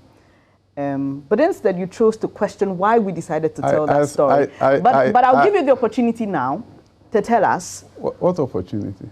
This opportunity to talk to the Ghanaian people, to hear from you as minister on what is being done to address the issue of lack of furniture in these schools, some of them in the northern part of Ghana, others in the southern sector, but largely in the northern part of Ghana. If you're able to tell us what is being done. Okay. We've never stopped distributing furniture across the country. Furniture has been distributed evenly? Oh, yes. Some places have more challenges than others, so you can understand. But we have distributed furniture across the country. As I speak with you tomorrow, about 5,000 pieces of furniture is going to Pandai. Okay. It will be loading tomorrow, heading to some of the areas that have serious challenges. Was this after the documentary, or you were aware of the Pandai situation? I mean, you highlighted it, and I agree with you that when you highlight a problem, we should solve them. So I'm a fixer. So when you highlight a problem, I'll go and I'll solve them. Are your people in the chain, i.e., there's an MC there, there's a district director of education. It's going through the regional director, who, when I spoke with, had just returned from Pandai, and he's liaising with the MC and the district director through the head teachers. So they are doing their compilation as to where the challenges are, because obviously it's not every school. Right. So what they are doing now is they are doing the compilation. So by the time it hits there, the regional minister will be there, and they will look at their list and distribute it to the schools that need the help. So there's a plan, the regional minister. The good news that when I called him, he had just returned from there. So I just returned from Pandai. So they are doing the compilation, and they will be able to help schools that need it. Obviously, there are some schools that may not need the help. Would you say they are proactive enough in solving this problem? Because they are your reps there. Of course, your eyes can be everywhere. Would it have been solved earlier if it had been brought to your attention? I'll tell you this. I grew up in a very poor part of town, right? When you talk about empathy for those who are less privileged, I think one of the people that will be more empathetic than anybody, I don't want to see children sleeping on the floor and writing. I want them to have opportunities that I have today. Even though I grew up very poor, I want them to see Dr. Adichum as somebody that they can be like, or even become better than. And under that circumstances, I want to make sure that that situation is not repeated anywhere in the country.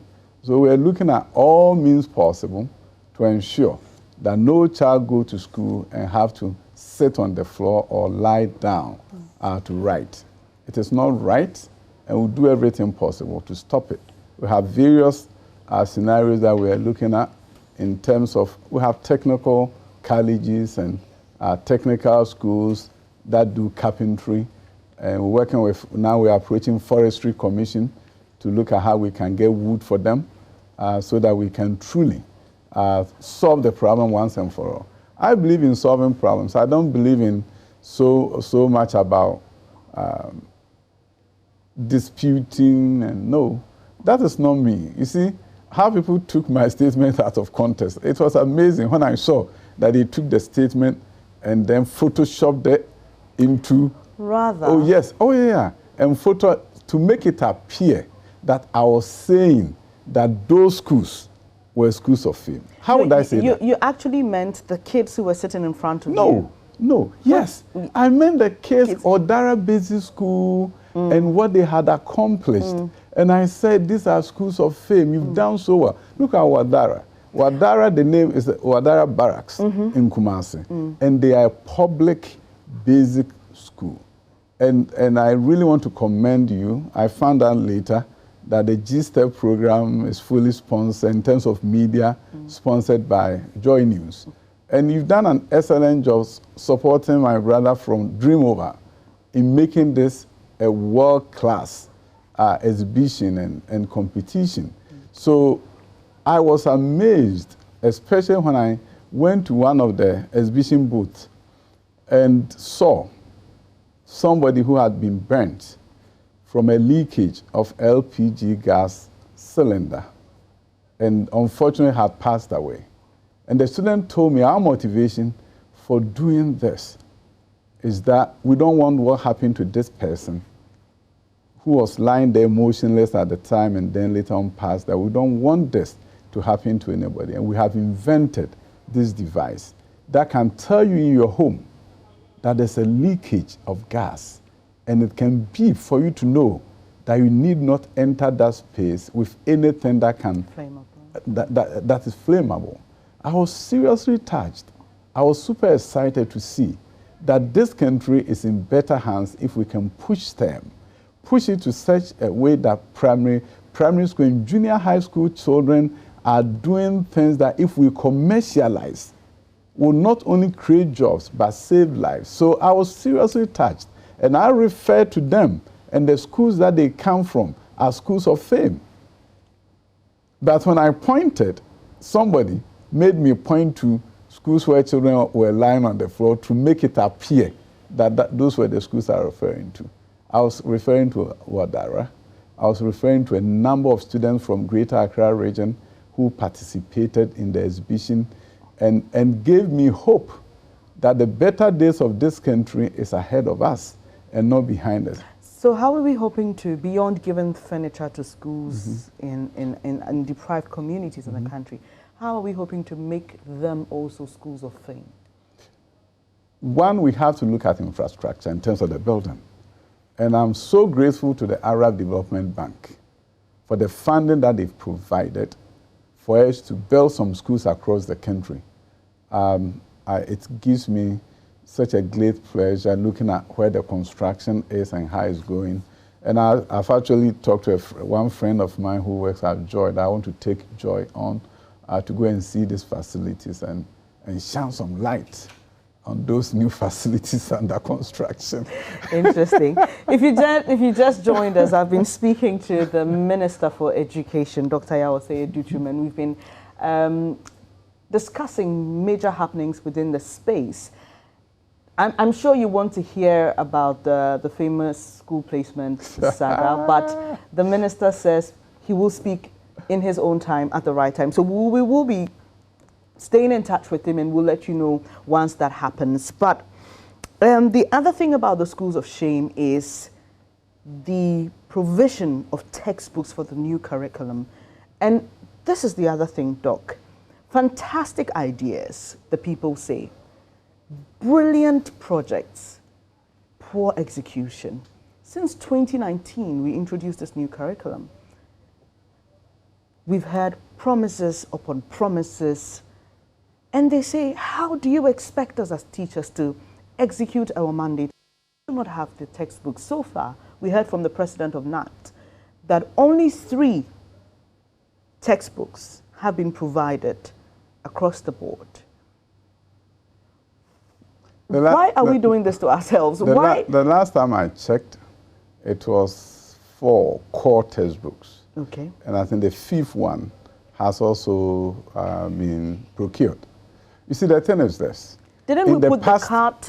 No, not really. Didn't we put the cart before the horse then? No. You see, it is a different approach. In the past, we have no focus on one-to-one curriculum procurement. So invariably, you're going to have 2 students sharing a book. We decided that it should rather be one-to-one. So it takes more effort to do one-to-one textbook deployment. But were you ready for that? 2019 to 2023, that's 4 solid years. But the books went in 2022, so don't add the 1 year for me. Okay, 3 solid years. That's enough time. That's enough time that's enough time for a child to grow, walk, and run. You see, the interesting thing about this is that we as a country, unlike other countries, decided that we allow the private sector to develop the textbooks. So we want to allow the private sector. See, let me tell you this. In the old system, where the ministry had writers, right? And they were writing, it took such a shorter period of time to get textbooks in all classrooms. So clearly that was a better system, is that not it? In terms of the speed, but I also have a philosophical understanding that was developed over the years that the private sector should be allowed to develop in the book industry. That is not to say that this could not have been done faster. So I'll concede that in the future, this has taught us some useful lessons that you really have to fast track a lot of things to make sure, even if it's private sector development, you can shorten the procurement and other processes so it doesn't drag on forever. So yes, I'll concede. But you also know that they develop what they call learner packs for the teachers for the first 2 years before the 3rd year came and textbooks started going. So it's not as if nothing at all was given to the teacher. And if you talk to the teachers, they will tell you that there's something called learner packs, materials of activities, exercises that were developed for teachers to use in their various classrooms. But from where I said, I concede that we should do a better job in terms of fast tracking, so you don't have that missing link and gaps in terms of new curricula and then deployment of textbooks. So I agree that we could do a better job. How long do we have to wait for the rest of the textbooks to be released and given to these? Oh no, we are going through the procurement processes now. So I'll update you. Since you've come to my office and you asked me this coin, I owe it to you to break the news to you so that there will be one day on your show the breaking news. Interesting. Interesting. So Ghanaian school children go through quite a lot. Admittedly, there are great strides that have been made. And I said on my show on the day that, the day after your famous School of Fame comment, that we've shown the light on some of them. I mean, even your personal projects talk about giving scholarships, going to teach in the classrooms. We were there with you, but we will still tell the stories of the vulnerable. There was an incident at the Volta Lake which claimed 8 lives. 8 lives. Precious lives. Poor little children. Precious lives. I wonder how that made you feel, and what's the big plan? Because then later there were conversations about getting life jackets and the attitude of parents towards that. But that doesn't solve the problem, does it? We've looked at the community from where the children were traveling and going to another place. We've looked at the numbers and they deserve a school. So next week we'll begin a procurement process through the PPA to make sure we can begin construction of a school. Because the numbers that you're giving us is 98 students. There can be a school for them. So it's not about life jackets and all those things. You see, one of the things that we as a nation have not done a better job at is education planning. At this ministry, there's not, now we have it, but there was never a place for somebody who sits down and say that we need to plant a school here, we need to have a school here because of population, and we are mapping it. And now with GPS, we'll be able to map it electronically to be able to know that Kasua needs more school. This place, based on census data, there has to be a school here. So that is why sometimes I talk about if you are not careful, you'll be sucked into the symptoms. But the real root cause of most of these things is the fact that we are not planning for education the way other countries have done. Maybe they will say this is also complaining.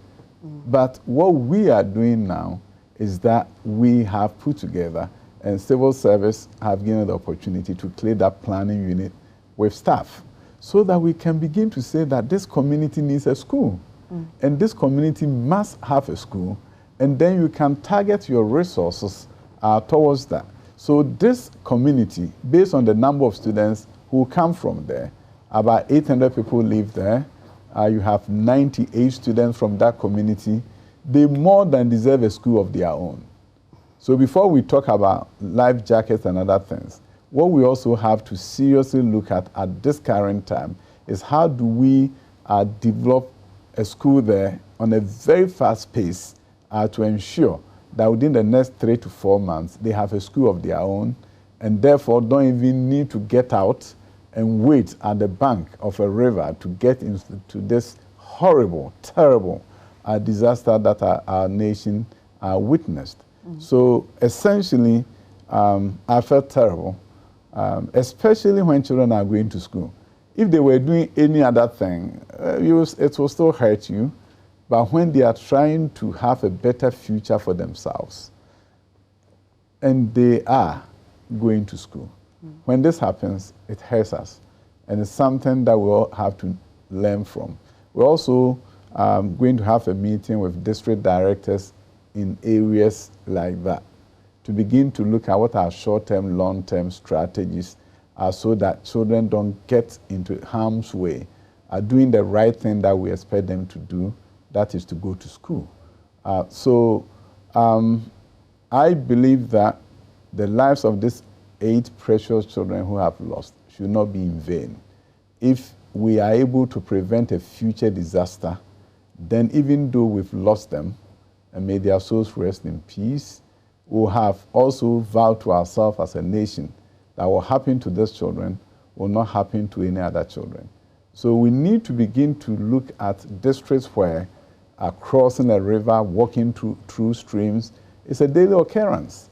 And I think, if anything, we should wake up and understand that this is something that should not be occurring in this country. So I'm taking this seriously. The Director General of Ghana Education Service is inviting district directors in all areas where you have these island communities to look at what we need to do. If we can't build a school, what do we need to do to provide them education? Even if it's a one-room school where you have multiple ages in the same room, it's better to have them in that situation than for them to risk their lives. For this government in particular, and I say this because we interact with the people, we get concerns raised, it appears for some people that philanthropy is not really welcome. And they say this because over the times they've tried intervening, especially with free SHS, because that appears to be the heart. I mean, don't touch free SHS. Don't try to contribute to help us. We'll do everything on our own. And so it appears that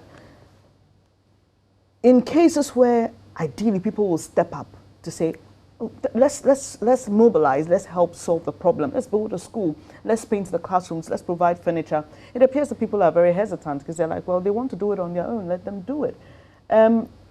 How will you address that concern? I think it's a very unfair characterization of our government. Is it? Yes, very unfair. Very unfair, especially at this Ministry of Education. We have Big Win Philanthropy that is helping us, MasterCard Foundation that is coming. Bigger institutions. No, I'm talking about ordinary people has ever come who want to mobilize. This ministry and wants to mobilize, and the Minister for Education says, I'm not willing to talk to you. If you can get one person who says, I went to the minister and I was ready to do a campaign to build a school, and minister said he didn't need my support. If you can get one of them, I'll be able to meet that person and probably say, come. And if I did that, I apologize to you. There's never a time that somebody has come here and says, I'm willing to build a school, and I'll tell the person, I don't need your help. So it's never true, and it's an unfair characterization of my government that we refuse support from other people. Ghana Gas is doing an excellent job building schools. Sometimes they invite us when they're about to open. We don't even determine where to put it. There are so many individuals, McDan and others, who have built schools, and we appreciate them. So I don't think it's fair to say my government. We appreciate. My doors are open. Anybody, if you are hearing me on this show, if you want to support, team up with your church to build a school in your village, I'm ready to support you. After you build, if you want me to bring you furniture, I'll bring you furniture. If you want me to come there and help open the school, as the Mrs. Jackson from Jackson College did recently in a village in Asante-Achem, mobilize her own resources as a corporate social responsibility. Mrs. Jackson went to that village and built a school there. I'm happy to hear those stories.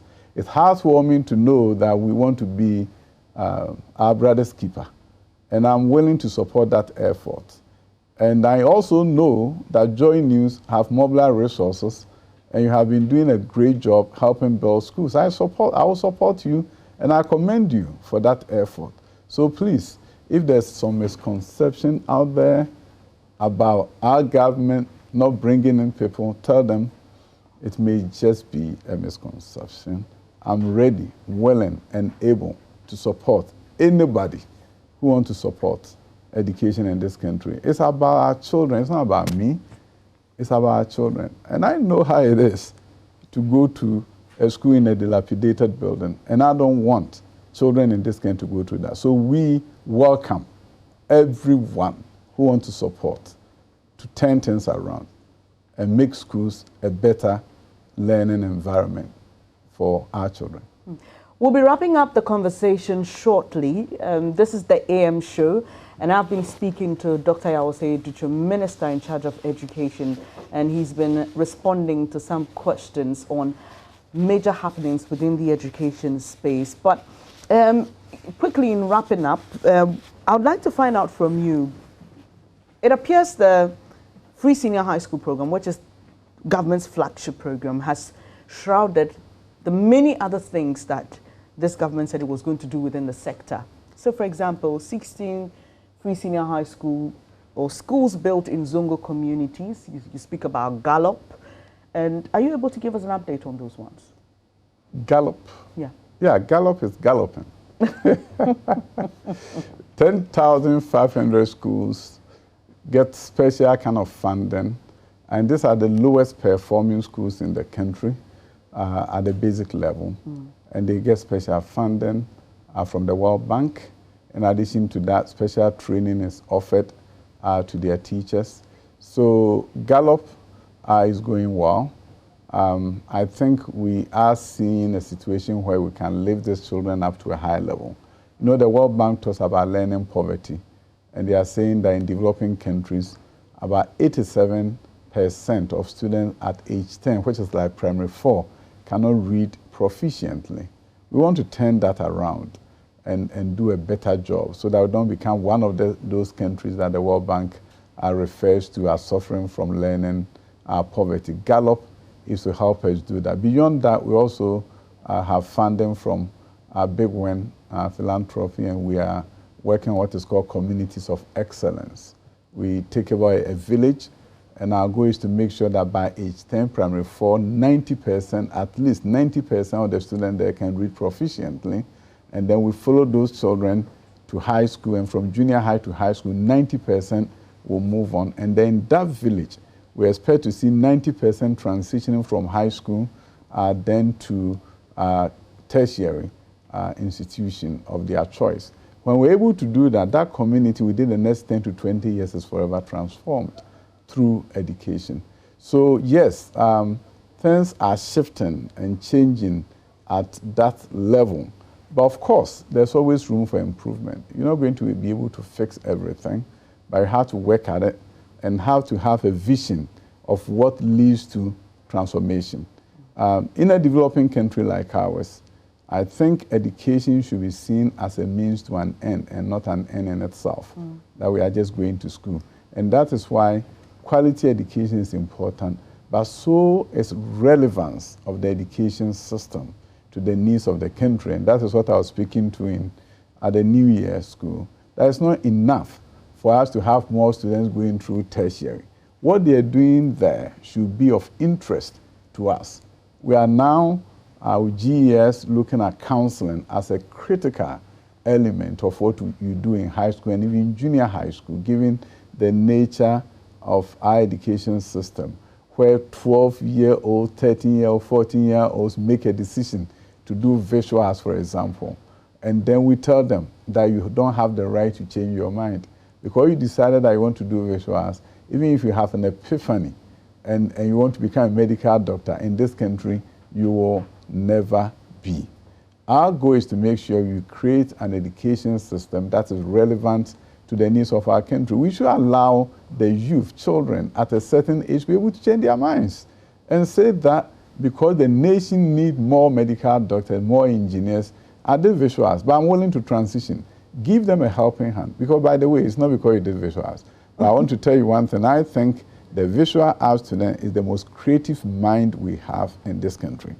If they don't find themselves in our engineering schools, they don't find themselves in our pool of engineers in this country, engineering becomes just a simple mathematical exercise.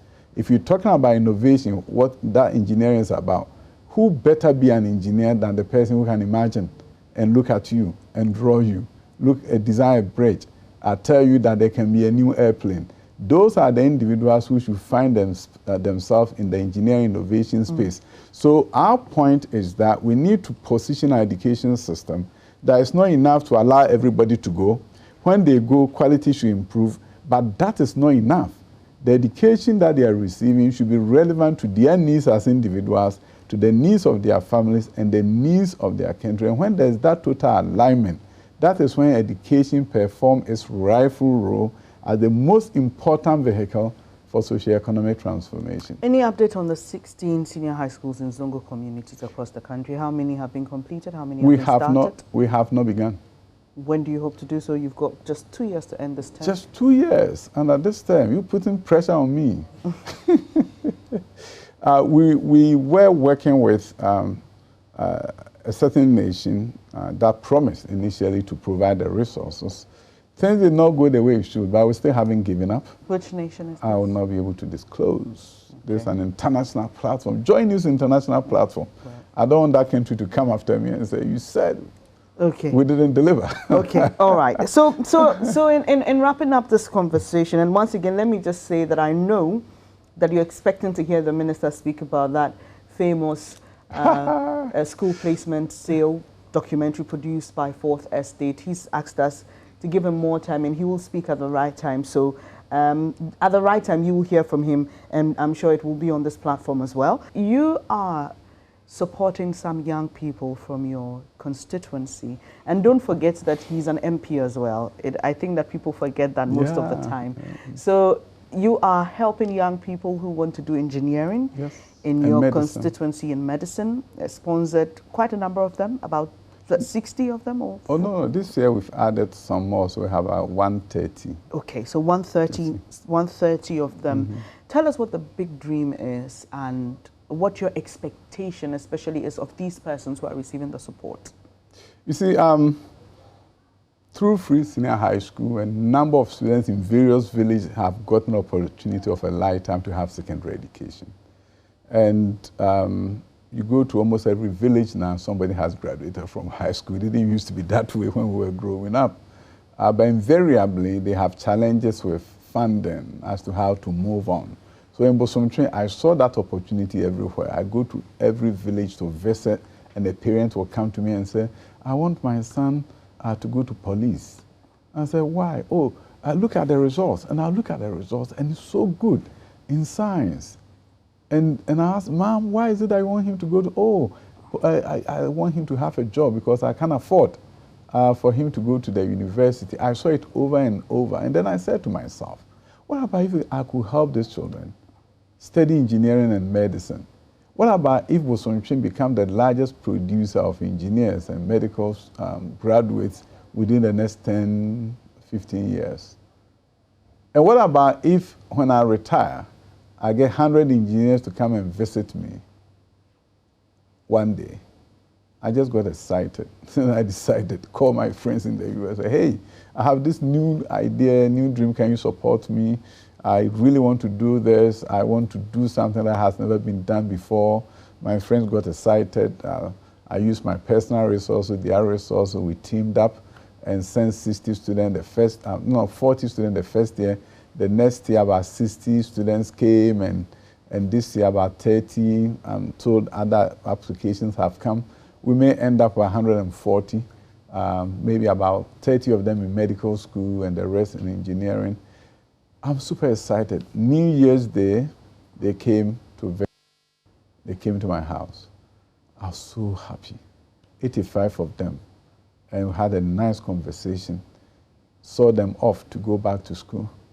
And I'm going to, majority of them are at UMatt, Takwa. I'm going to be visiting them just to see how they're doing and see the university. There are some IUDs doing engineering and doing medicine. And I know what education can do. My own story is a story of coming from nowhere, getting opportunity, going to America, building school for Americans, and looking at myself and saying to myself, if I can help others, why don't I do that? But I also know I'm now the Minister for Education, so it cannot just be Wosontwe. So I reached out to BOST, and they decided to sponsor 50 students who come from areas that are impacted by BOST. So my staff went around the country with BOST, went to communities in Bolgatanga and other places in Kumasi, areas that BOST have operations, and selected 50 students. And those students are also in a rural scholarship program, and they are at Takwa. Recently, I've gotten a number of companies that want to do the same.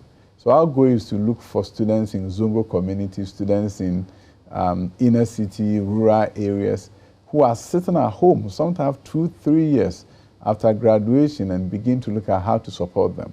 We're also looking at a more systemic solution to the challenge, and that is to change the way we apply for student loans.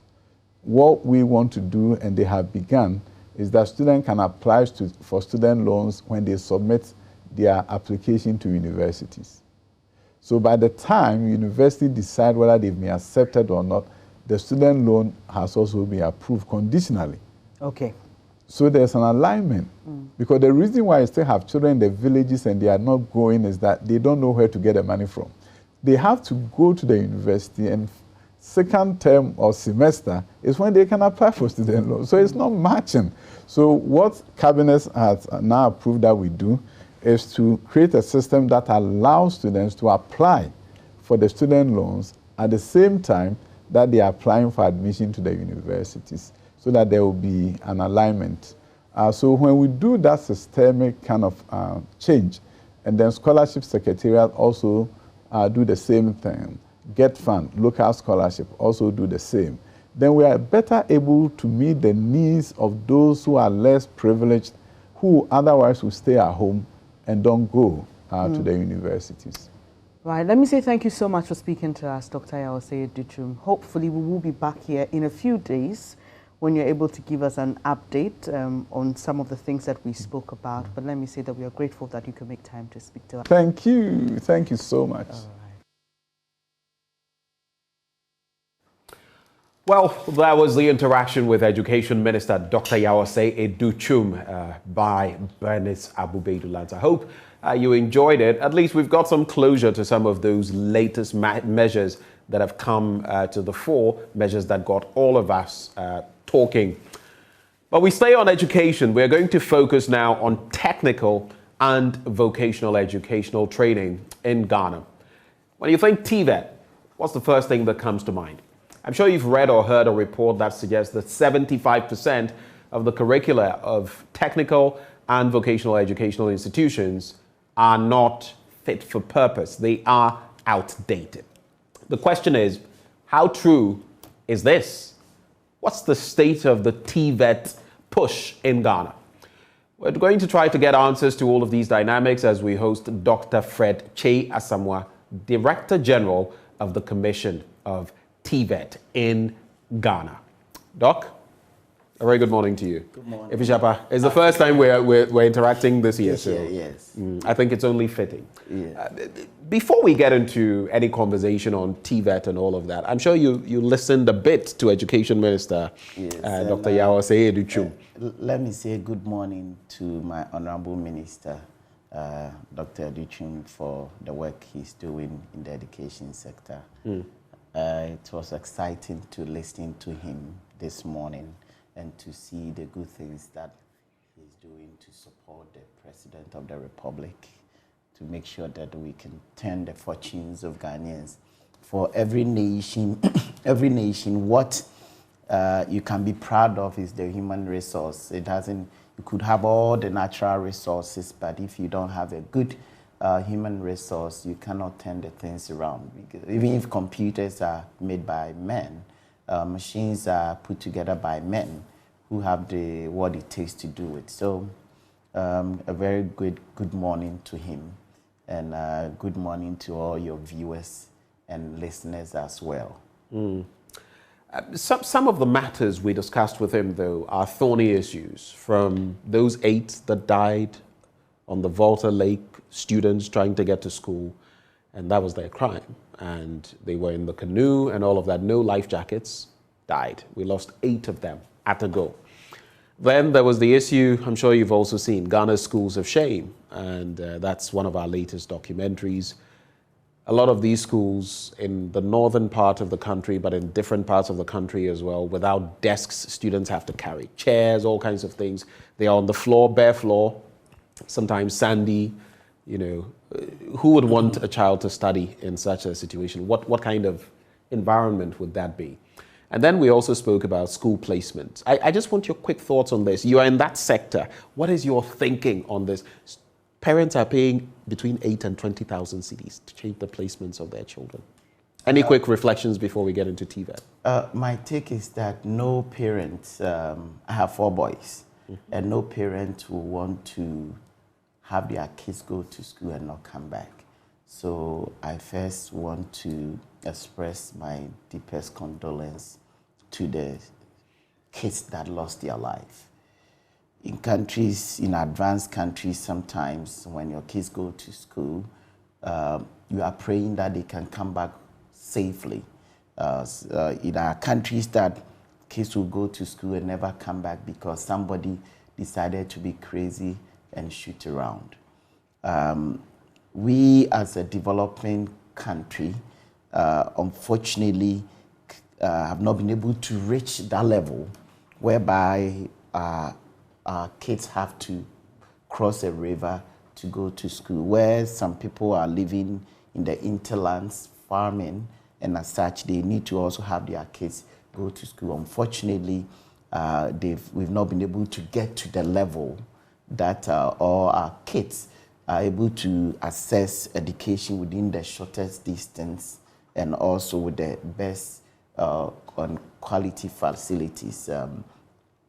For me and the minister also appreciate that these things have not been able to reach the level we all want. But the good news is that the ministry, the minister and government, the president is working hard to make sure we can get to the best, because every child is an asset. Every young man or young woman is an asset of this nation. It took one person to turn around Facebook and is bringing a lot of funds to the United States. Elon Musk, even though from South Africa, look at how much money he's bringing to the United States. So every single Ghanaian out of the 30-something plus million is an asset of this nation, and we value it that much, and we want to make sure that every single person is given what will can make them successful. In fact, with the voucher training that government is implementing, we have 80-plus-year-olds who are going back to school to learn 2-sentence word, 3-sentence word, and be able to better themselves and even pass on the skills and the knowledge that they have. So it's quite unfortunate, but I'm happy that consistently a lot of investment is going into education. Government is pushing. We're going to turn around this country if we continue on the trajectory to improve on the facilities and the infrastructure logistics that we want to have for education. Day in and day out, we are making sure that teachers are at the center of our reforms so that the instructor, the facilitator who is going to pass on skills to the learner is given what it requires. We are working to make sure leaders in the education sector are given the required skills, the leadership skills, so they can lead, not only manage, but they can lead so we can turn around this nation. If you look at the past 7 years, what this government has been doing, the amount of investment that has gone into education is unheard of. If you had to look at the past and compare it to the present. But is it going to be perfect? Obviously, no. And we will want to talk about both the imperfect and the perfect, so that it's a comprehensive thing. It's the bigger picture. And we can look ourselves 10 years down the road and see what have we been able to do. If countries like Austria and Australia, they don't have even the sea lines that we have, and they are doing well, it's not because of the natural resources. Switzerland, it's not because they have cocoa. They don't grow a single tree of cocoa, but they're able to turn around most of these things because of the human capital they have. And His Excellency, the President, the Ministry of Education, all the agencies and the Ministry of Education believes in this, and we are working hard to make sure that we can turn around the fortunes of this country. Ghanaians are smart. I can bet you Ghanaians are smart. We have Ghanaian young men and women that are working to make the life of other countries better. Why they cannot? Government wants to make sure that education in Ghana is both vertical and horizontal. It shouldn't be straitjacket. If today you want to be a mechanic, you want to be an electrical installer, nothing should stop you from having the opportunity to do that. And that is the reform government has embarked on, to make sure that this country, Ghana, that we have, we don't have to be bringing young ones from China to be constructing our buildings for us to be the engineers.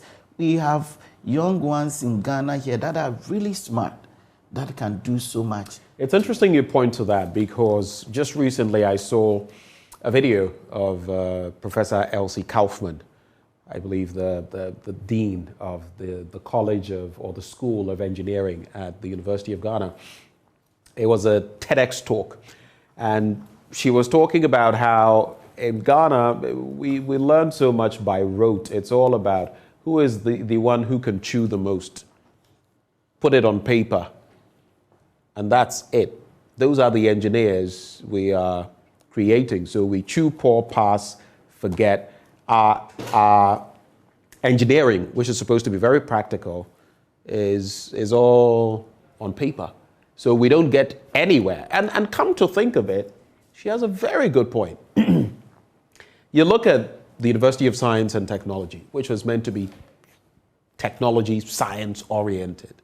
They are doing well, but I mean, after how many decades you would expect that maybe that would be even the fulcrum of everything we're doing when it comes to science and technology and all of that.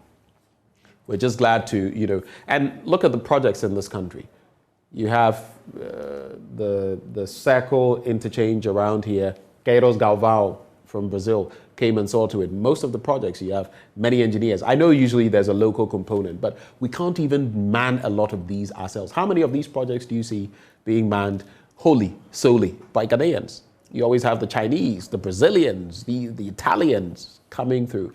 So the point is, we've been very impractical with our teaching. But we'll get to that point. I'd just like to find out from you, though, what is the current state of TVET in Ghana as we speak? But quickly, let me just react to what you just said. And it's true, and that's exactly the narrative this government wants to change, and it's working on It's the narrative this government came to meet, and it's the narrative that has persisted, and it's the narrative that I do not know when it will change. I don't think it's persisted. You're talking about Professor Kaufman said this not too long ago. Okay, not too long. It's true. And she's Dean of Engineering. Yes, I agree with you. But that is where we have to appreciate what government has been doing and it doesn't take a year or two to turn around. You see, educational interventions doesn't change things within a year or two. I don't think anyone is saying that, but we've had these drives for years. Let's look at the practicality, and I think it will bring us to the state of TVET. How many learners do we have going to grammar schools? We in this country, the way our colonial masters managed us and brought us up was to make sure that we don't come to work in kaftans like this or wearing traditional clothes. We have to come to work presenting ourselves the way they present themselves. We live in a different climate. Looking at our climate region compared to London or the UK, US or Germany, is completely different. As I'm talking to you now, it's very cold in their environment. It's hot here. Now, with our system where we have more than 90% going to grammar institution, what do you expect? You can never sow a maize and reap rice. And that is the narrative government wants to take. Until 2022, the number of learners that were going to TVET institutions were way below 20,000. When 2017 government came in and decided to put in some measures, we moved from the 14,000s to 20,000 plus. As I'm talking to you, last year was 47,000. This year we're expecting something different. You're talking about practicality. For the first time, we never had foundries in this country. Foundries? Foundries, a machining workshop. For the first time, as I'm talking to you here now, government has just completed 2 foundries. One at KNUST and one at CSIR. It's interesting you say that, because memory almost tells me under Nkrumah we had something of in the our training sort. institutions. I may have to check, but it sounds very interesting that you're making we that shouldn't struggle. We shouldn't struggle to think about whether we had foundries. You see, you are more in the news. You do a lot of research. The fact that I'm in education, probably you'll be doing more research than what probably I might be doing.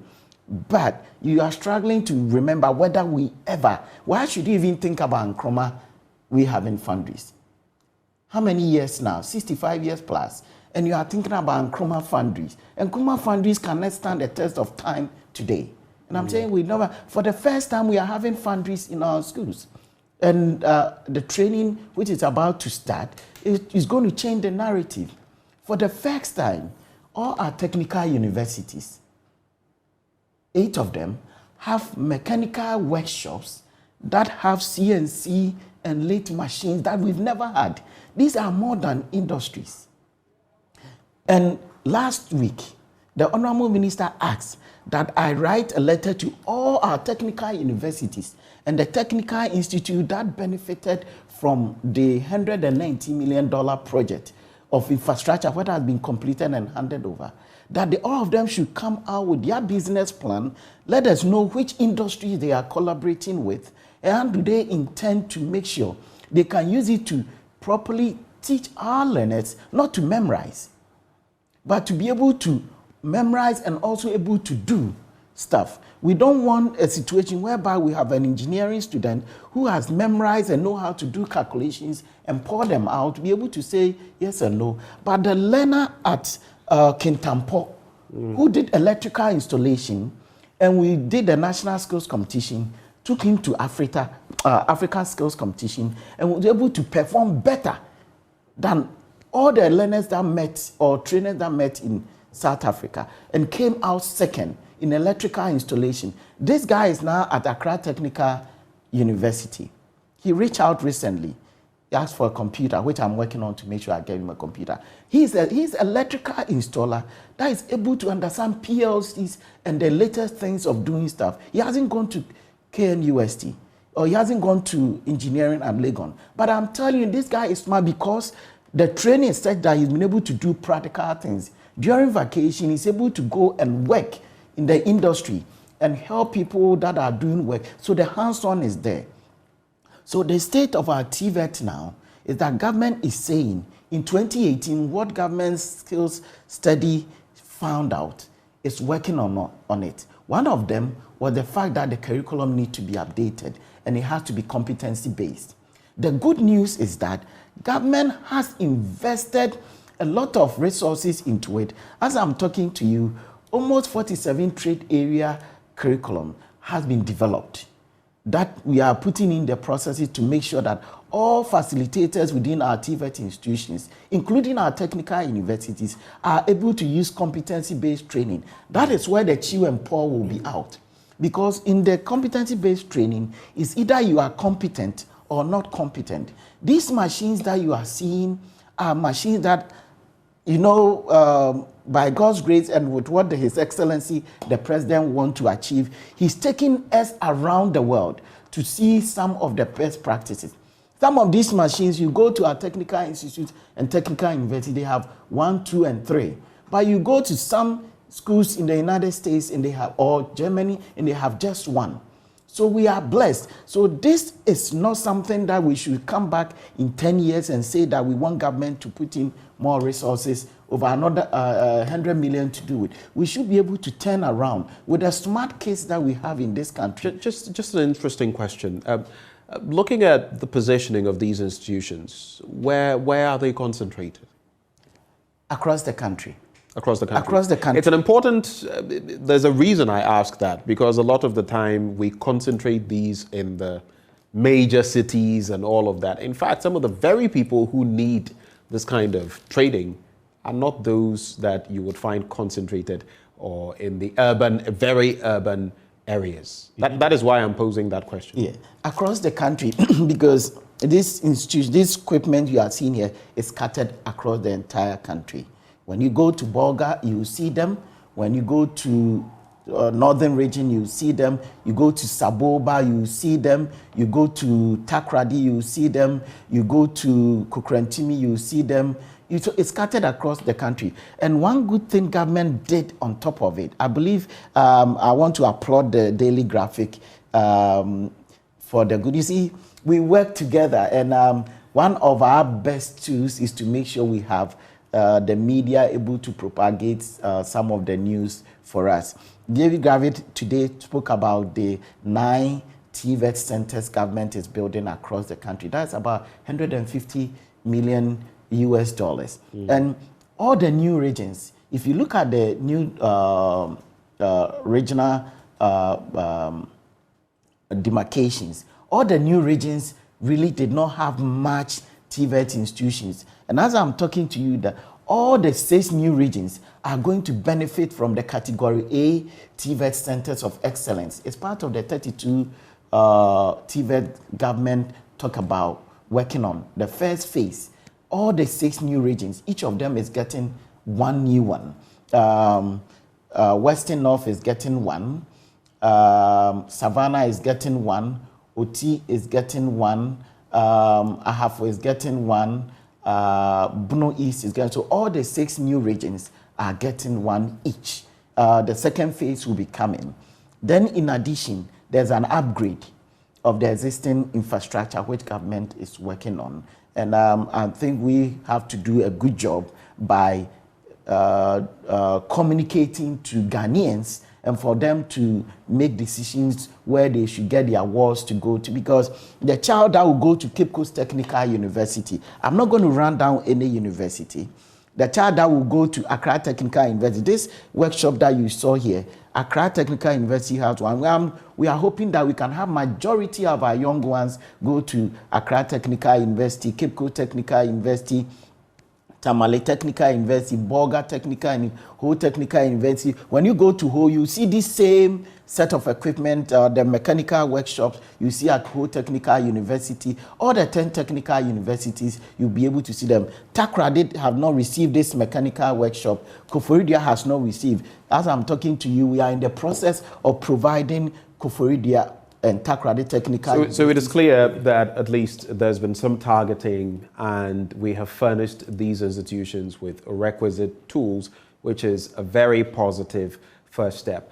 But even as we do this, sometimes we like as a country to say we have allocated X amount or we have pumped this into that. Results. So far, with all the resources you say we've pumped into these ventures, not just these ones we're talking about now, the CNC equipment. Interestingly, recently we found, and something that I spoke about, while our sister African country, Egypt, is putting up a top-tier, state-of-the-art CNC facility costing about $400 million, 400 million euros actually. We're expending $400 million on a cathedral. But that's just by the by. Focusing on, no, I don't want, you don't have to go there. Anything but looking at what we've expended so far, you don't expect immediate results. But what are the results, the little ones that we can see coming through, trickling in on the back of these investments? You shouldn't wait 10 years before you see some results. The exciting news is that now interest in TVET is going up. Okay. You see, you mentioned the numbers from about 17,000, 40 to almost 50,000. Outputs are completely different. And we are looking at outcomes more because we are output. Yes, we have put this in, but what is the outcome we are expecting? What's the impact that we are expecting? And that is what we are working on to make sure that is government, these institutions that are going to run them, what is your business plan? Because TVET schools are basically industry schools. They are not only academic, they are also industry schools. So we want to make sure that it has an impact on our economy. Somebody at Abose Akan should be able to work to Accra Technical University and be able to collaborate with them and see how best do we get these bolts and nuts produced here. We have foundries that we have put in place. How do we link with the industry so that we can turn our fortunes within? Because we have all the resources that we need, all the metals that we need. We're talking about gold. We import a lot of finished products in gold into Ghana. Now, when you go to Pechi number 2, we have one of the newest jewelry workshop or school that is going to be implemented. How do we not only look at that output as a result, but we also look at what is the outcome of that result, and that is the next phase. And this is not going to be in a far-fetched future. It's just around the corner.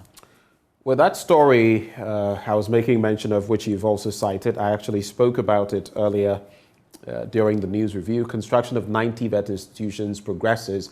That's why I'm going to facts and figures, because the government has started the construction of the first phase of 32 modern technical and vocational education and training institutions in 9 regions.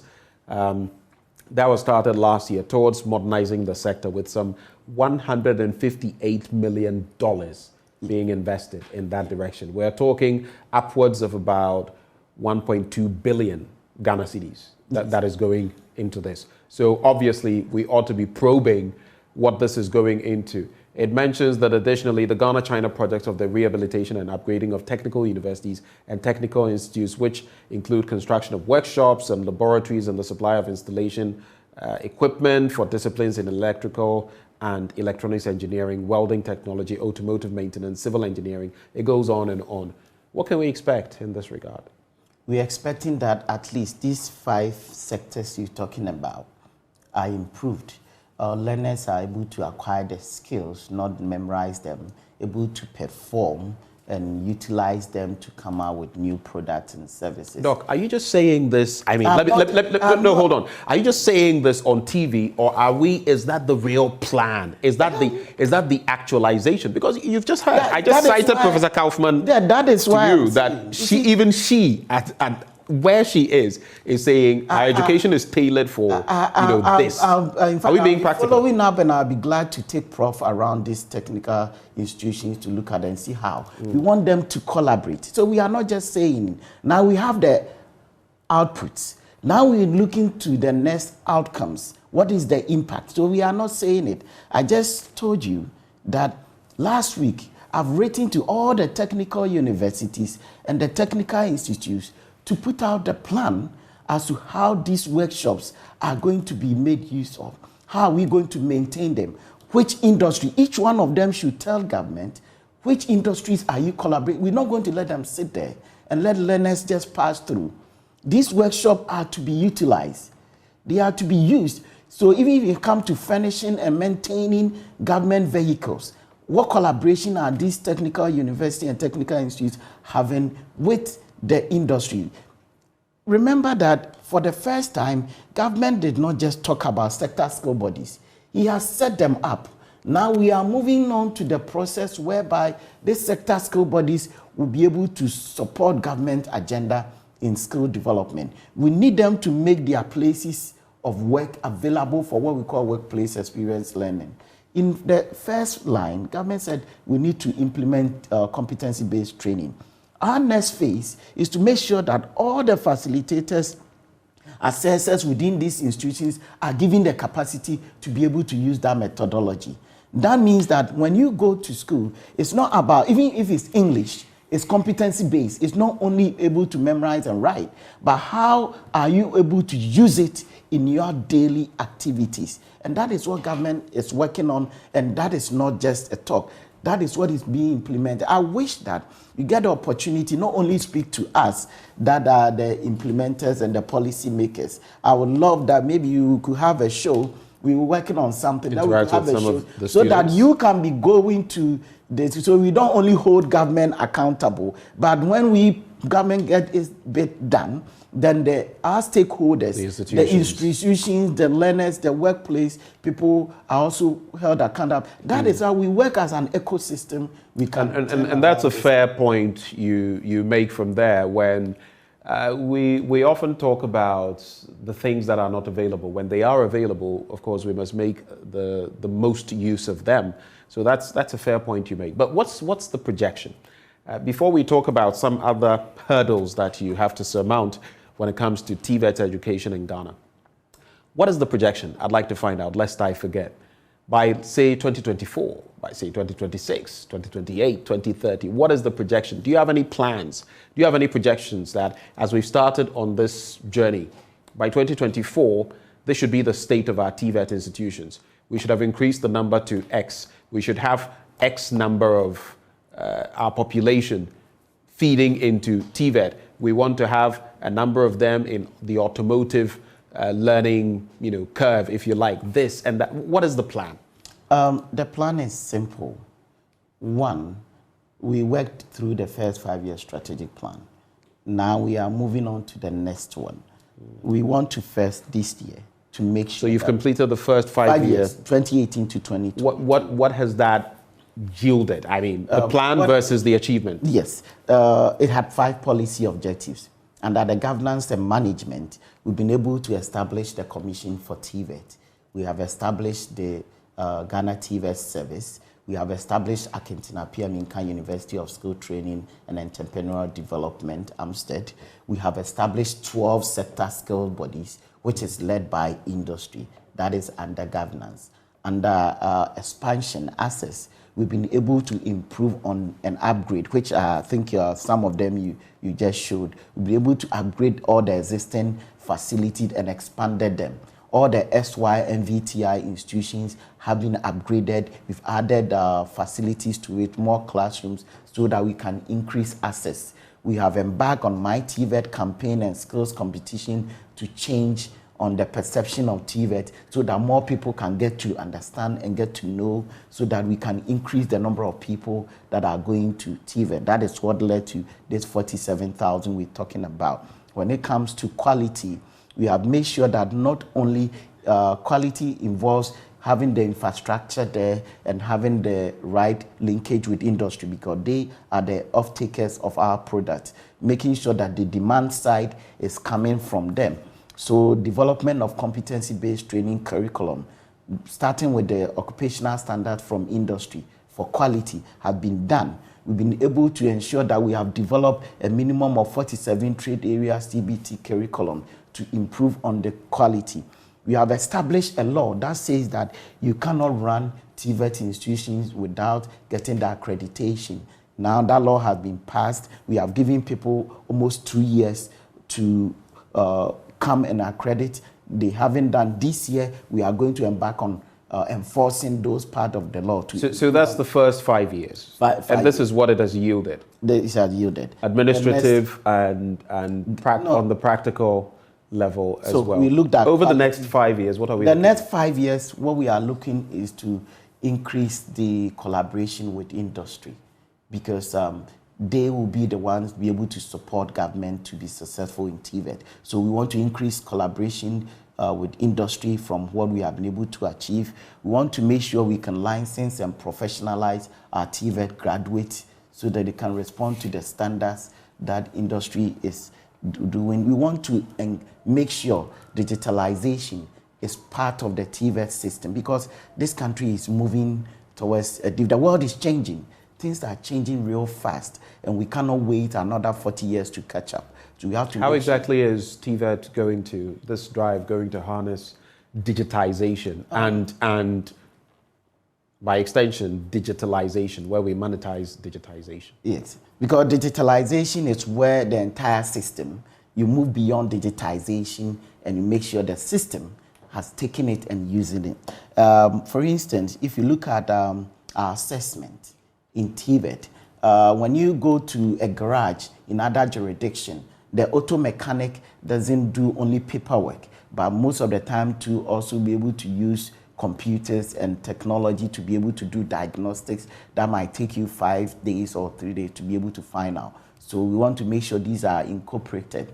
When you come to the same system, how do we be able to track what learners are doing? When you come to technical drawing, that's what we've been doing all these years. That we have what we call computer-aided design. How can our learners, even if it's a fashion designer, how can the fashion designer be able to use IT to improve on their designs and be able to sew and fit you without having to have it half fit, half loose approach? How would our graduates be able to link up with the other parts of the world to be able to know that their services are not only for us? We want to make sure that our buildings, construction is smart enough that we don't have to waste much resources.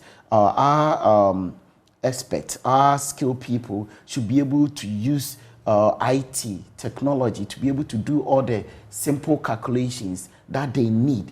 We want to make sure that at least more than 100,000 by 2024, more than 100,000 or about 100,000 Ghanaians after junior secondary school are opting for TVET. We want to make sure that 100,000. Yeah, 100,000. Now we are 47,000. That's ambitious. By what time? By the end of the 5 years? By the end of the next 5 years. Which cycle starts when? This year? Start this year. This year. This year. So between 2023 and 2027. That's what you're saying. We're expecting more than 100,000 learners to go to TVET. And with all the infrastructure that has been put in place, the new ones that government is building, when they are available, that means there will be more spaces for our learners. That point has been made. I just want to find out, looking at the president's call, we are import heavy. And the president has called for import substitution from rice to everything in between. We even import toothpicks.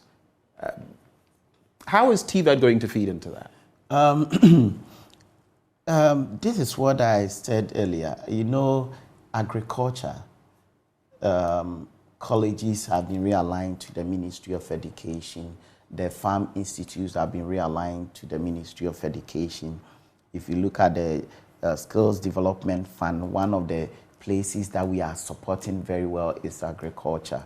The other, we just saw another nation talking about what is the end? How much rice do we want to have as a country? Who are the people that can grow them? So, but we need to have people to have the I hear skills. The brain behind the Nigerian rice pyramids, the rice revolution actually is Ghanaian, and we're sitting here struggling. That is why I'm saying Ghanaians can do it. Then government have put in the processes. Even with the farming, agriculture is TVET, fully TVET. So one of the focus is to develop curriculums, and not just develop the curriculums and put them there. Make sure consciously working with some of the institutes, those if not within the city centers, those within the farming areas, to make sure that capacity building training to our learners goes much on. In that case, we'll be able to get as many people that will have interest in agriculture. We should make agriculture attractive to the young ones. They don't, I sometimes go around. I've lived a little bit in the village. no, I would say a village, small town. And it's interesting you make that point as you go on. Very briefly, because I want us to small towns dissect a few more issues. But if you look at even the banking system and access to loans and so many things, as we sit here, we've spoken time and again to young people in agriculture, John Dumelo, Anthony Morrison and the rest. The climate isn't exactly attractive, is it?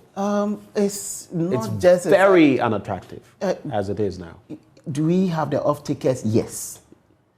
The structures that are being put in place, now government is looking at a close collaboration, which we've been working on between the Ministry of Education, Agric, and Trade. As I'm talking to you right now, with the resources that we are providing to support skill training for entrepreneurs, the Skill Development Fund, which is about 60 million, the first call for proposal, we were able to screen 600 plus, and 490 of them were able to present their full detailed proposal. We are working on to give the first phase. So that one is there.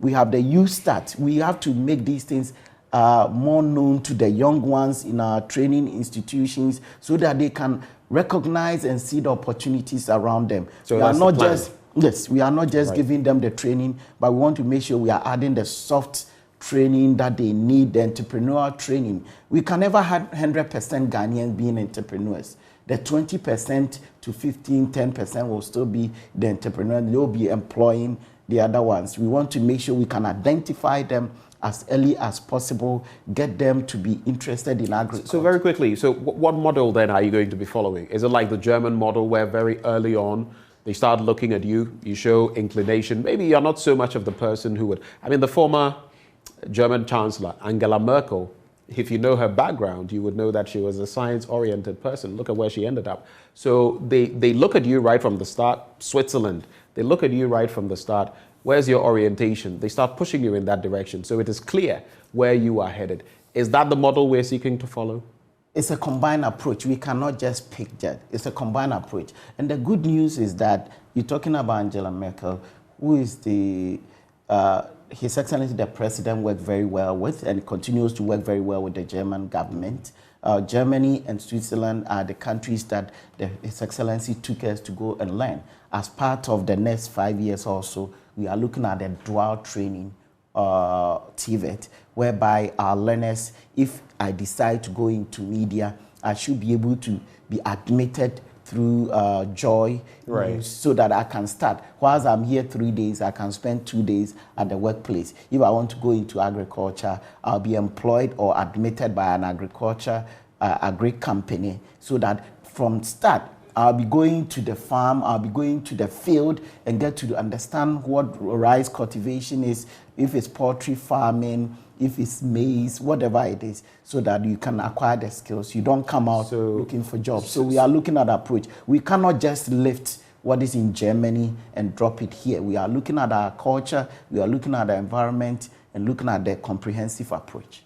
Let's look at 2 or 3 more issues very quickly and wrap. Recently, the Daily Graphic carried a story about 75% of the curricula in the TVET space being outmoded, non-functional. Was outmoded. Not is. Not is, because... I only used the was because of the grammatical structure of what I was saying, not necessarily because... But what do you have to say in that regard? Is TVET education, in terms of the curricula, are they functional? Are they what they ought to be in this world, digitized world? What is your response to that? So that is the news that we found in 2018 after the skill gap analysis. That's why I talked about the fact that government has invested so much money, almost 20 million, to make sure that we upgrade all the existing curriculum. And we are very grateful to the industry. In fact, this new curriculum that has been developed was developed in collaboration with industry, and it's a good news. And with the competency-based training curriculum, it's not cast in stone. Every time when the industry says that, oh, we need to upgrade it, we have to upgrade it. IT, we have to upgrade it, we have to upgrade it. Just recently, one of them that we developed that had just 5 years, we had to write to the institutions that those ones we have just developed, that is about to expire, use it up to this time, but we have met the industry and we are reviewing it. This time, the curriculum, the CBT curriculum, is not developed by us. The occupational standards start from the industry. It's what you are saying, the media one. I cannot sit at my office and develop the curriculum kind of dump on you.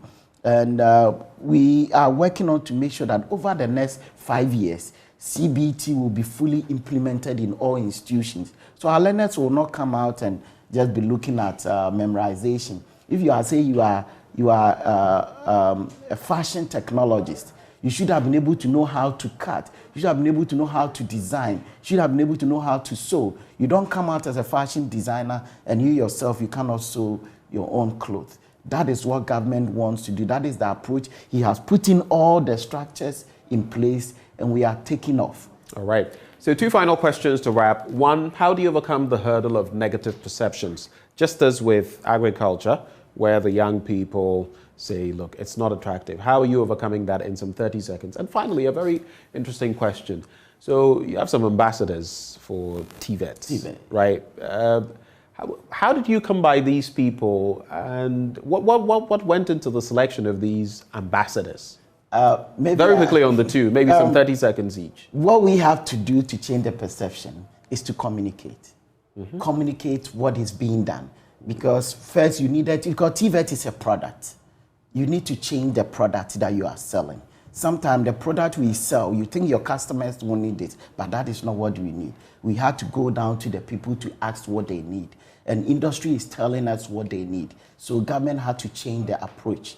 Make sure that sector skill bodies are there to tell us what they want. Make sure the workshops that integrate with the industry is there and sell it. That point is made, but tell me about what went into selecting these people. The TVET ambassadors, we know somebody like Kwame Sefakai has been, they shown interest in our TVET ambassadorship, and they were doing Ochiame Kwame showed interest in it. Martha and Kama showed. When you say they showed interest, how did they show interest? Yeah, because they wanted to be part of. In fact, we're not paying them. I was about to come to that. We even though we want to find ways and means to support, they spending their time to go around. You know, they were going to schools to speak to junior secondary schools. Sometime, Martha, for instance. Are you saying they're doing all of that out of their own pockets? We are supporting them in a small way, not a big way that the industry can do. How exactly are you supporting them? We have to help if like have to go in terms of transportation. We have to make sure the schools are organized and all that. We would love to have a lot of ambassadors to support, because this job is not for only the government, it's for all of us, because we have the best graduates in TVET. I'm telling you, by the time you come here next time, we won't have 3 cameramen. We probably might have no cameraman. We will be able to have kids that can design this place to make sure that we are cutting down on the resources. No, because we have to get jobs for everybody. You see, new technology is not going to take away jobs. It's rather going to create more jobs. It's a matter of retraining our people in the approach to be able to utilize it. Because you go to China and the rest, look at the numbers there, and they are producing more, even though they are advancing. That means that if we improve on technology and we get our people to be training it, we will get more employment in this country than unemployment. We'll have to sew it up here. Maybe the question about the negative perceptions will have to go to another day. But we're grateful that you made the time to join us. Dr. Fred Che Asamoah is Director General Commission of TVET. He joined us for a conversation on TVET, and we can only wish you the very best, sir. Thank you very much, and thank you for the opportunity. We believe that we will continuously work to change the negative perception. It's about marketing, it's about promotion, it's about putting the structures in place. And we need all hands on deck to be able to do this. Thank you very much. Thank you, Doc. Well, let's go to Kumasi now. And we know about the utility tariff increments from yesterday, the first day of the month. Nana Bwachiyado, my colleague at Love FM, is standing by to bring us the latest on that development. That up next on the AM show. So we are in Kumasi. We are in Kumasi right now. We are at the KJTR market. Yesterday, the new utility tariffs, i.e. electricity and water, went up by 29.96 and then 8.3% respectively. We are going to engage with traders and passers-by. We'll ask them how these new tariffs will affect their lives, most importantly, their businesses. So I'm getting to some traders here and I'll ask them how these new tariffs will affect them. It started yesterday, 1st February, so they are businesswomen, they are businessmen. Let's find out from them how these new tariffs will affect them. Mama, you're welcome. So let me speak to this woman here. Okay, they don't want to be speaking to us, but they will try our possible best and we get one man. Okay, sure. Boss, but I'm about JoyNews. New utility tariffs then, okay, we'll find out from them. We'll still get in touch with some people. They do not want to be speaking to us, but then let's get them. Mommy, Pacho, good morning. Pacho, new utility tariffs, electricity, water, as I say, and who in particular as a businesswoman, how is this going to affect you? For nowadays, market is very slow. So if they reduce it for us, we hope it will be good for us. So we are pleading to the government that. He should do something for us, so that we, the marketers, we can do our best. We can pay our utilities and everything. Okay, so she is saying that she's pleading with government to reduce the new utility tariffs. It should go down for them as market women because it is really affecting their businesses. But then let's get in touch with others and find out from them how these new rates will affect their businesses. I have with me this man. He's passing by. Hello, Daddy. Good morning. You're live on JoyNews. Oh, I'm late. I'm going. Daddy, how are these new tariffs going to affect you? Electricity and water go up by 29 and 96. Our salaries have not been increased. So eventually it's going to increase the cost of living. We are collecting the same salary, and if these things are going up, definitely, by calculation, we are going to suffer. How is it going to affect your livelihood in particular, your family, your children? Meaning the cost of living is going to be high, and things are going to be bad.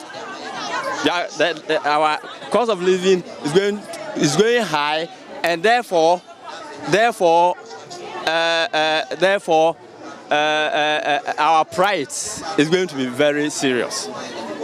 Okay, so that is what he has for us. I'll engage this man over here. Daddy, electricity and the water bill cost you. How is this going to affect you in particular? The mimi when say as lead base no it's too much. It been much money. Nti mo na let be no cost us na ha wo mo a omo ye adwuma no your toast me so water bill no so no it's too much I say aban no what is so sister no e dey sikasem na e dey amaye wo mo sikasem no bi ni mem ha nti you water bill light bill e so mo ma ne bafo to aja say e so mo ma light bill ni water bill mo tiso na nipa no ho ha wo mo. So what I say, no bema condition no, no bema condition I good am I. Now some water beni light beni mu ye dance ana. No mama nipa no ye dey soon. There were certain things for that. Nti de me hu no. I say mama light beni water beni no motiso. Why? Na nipa na ye o man mu no ye ho high. This is kasem no why etene. So what I say, So he is saying that times are hard, and then he's pleading with government to reduce the utility tariffs that have been increased, which took place. It started yesterday, 1st February. Let me speak to this woman here. Ma, electricity, any water bill, cost. But who is saying, how is it going to affect your livelihood? Electricity need cost higher because they say if you me light you see the soon a buying more in here a buying more. Na nyama bia montete so mai eno ana mpese meka light and light so dear say any issue na why den if you say you do me a light yen so you twam because of say intimintua me ma me de bia nkura ne fa pipe pine no omakwa de omakwa sabu abonten abula na say enom moaye kula Ghana ehiamwa madawro ma aban. So he's also saying he's pleading with government to reduce the prices of electricity and water because it is affecting their lives and then their businesses as well. I have this woman here with me. Mommy, light bill and water bill cost you. Baby, if I would do station car no. One carton no. Lights no outside the year can send a basic affect to light bill cost you, water bill cost you. Who are we, mammy? Send a affect to life. And yeah, dear down. Light bill no cost do. Water bill cry cost you. Yet your crown and can see the bank at Jabone. Yet you answer some movie. No matter my pipe yet the pipe. Pipe 3 days in see any mother. Nay, I see a quop abontene, a cotobula. And see a straw almost one more pipe and once I'm the light and one more wire pa.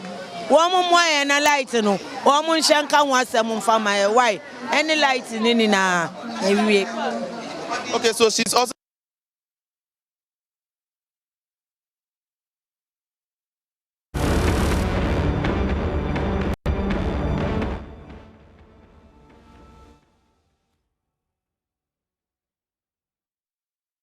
affected of our life.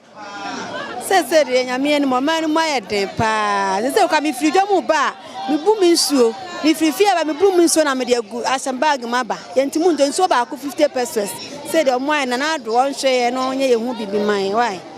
She say no we a businesswoman who kofia eniyema mu tsen eniyema mu nya ya sanso ama light bill ni water bill so. Say de na no na make kan say the moye den pa. The moye den no na make kan. Itina na do on hwe no hu ya mobo kakra. The bedroom going to Muntajan in, and I saw man who I didn't see Kawina. Now they could share school fees in the other. He said, yeah, okay, so let me ask this woman here. But light bill, no water bill, a cost so we are Jedini, Usansu Woma, send a see affect over. Jane, that bill cost you too much. A bansua, a man to crazy if you on. A buy a bucket, see one mutimintria. Nadin to qua eba. Lad ben a bakase. I know didn't to a bibi my lad ben I know did to do. A bassy, I said, yeah, boy, a while. You will be a dim bosso. A bouncy chinchina doors to do. It's no I want to discuss one you beam. On Basso Robertram, what the Basso of the Cassan Eba. It's a young day. It's about who wants a monka. Why?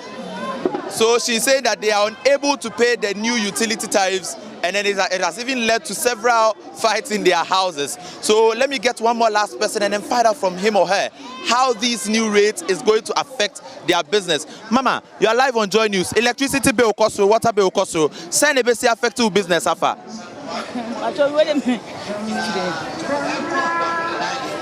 So she doesn't know what to say actually. Let me find out from this man. But your electricity bill, water bill cost you. Send a basic affect to Afa. Oh.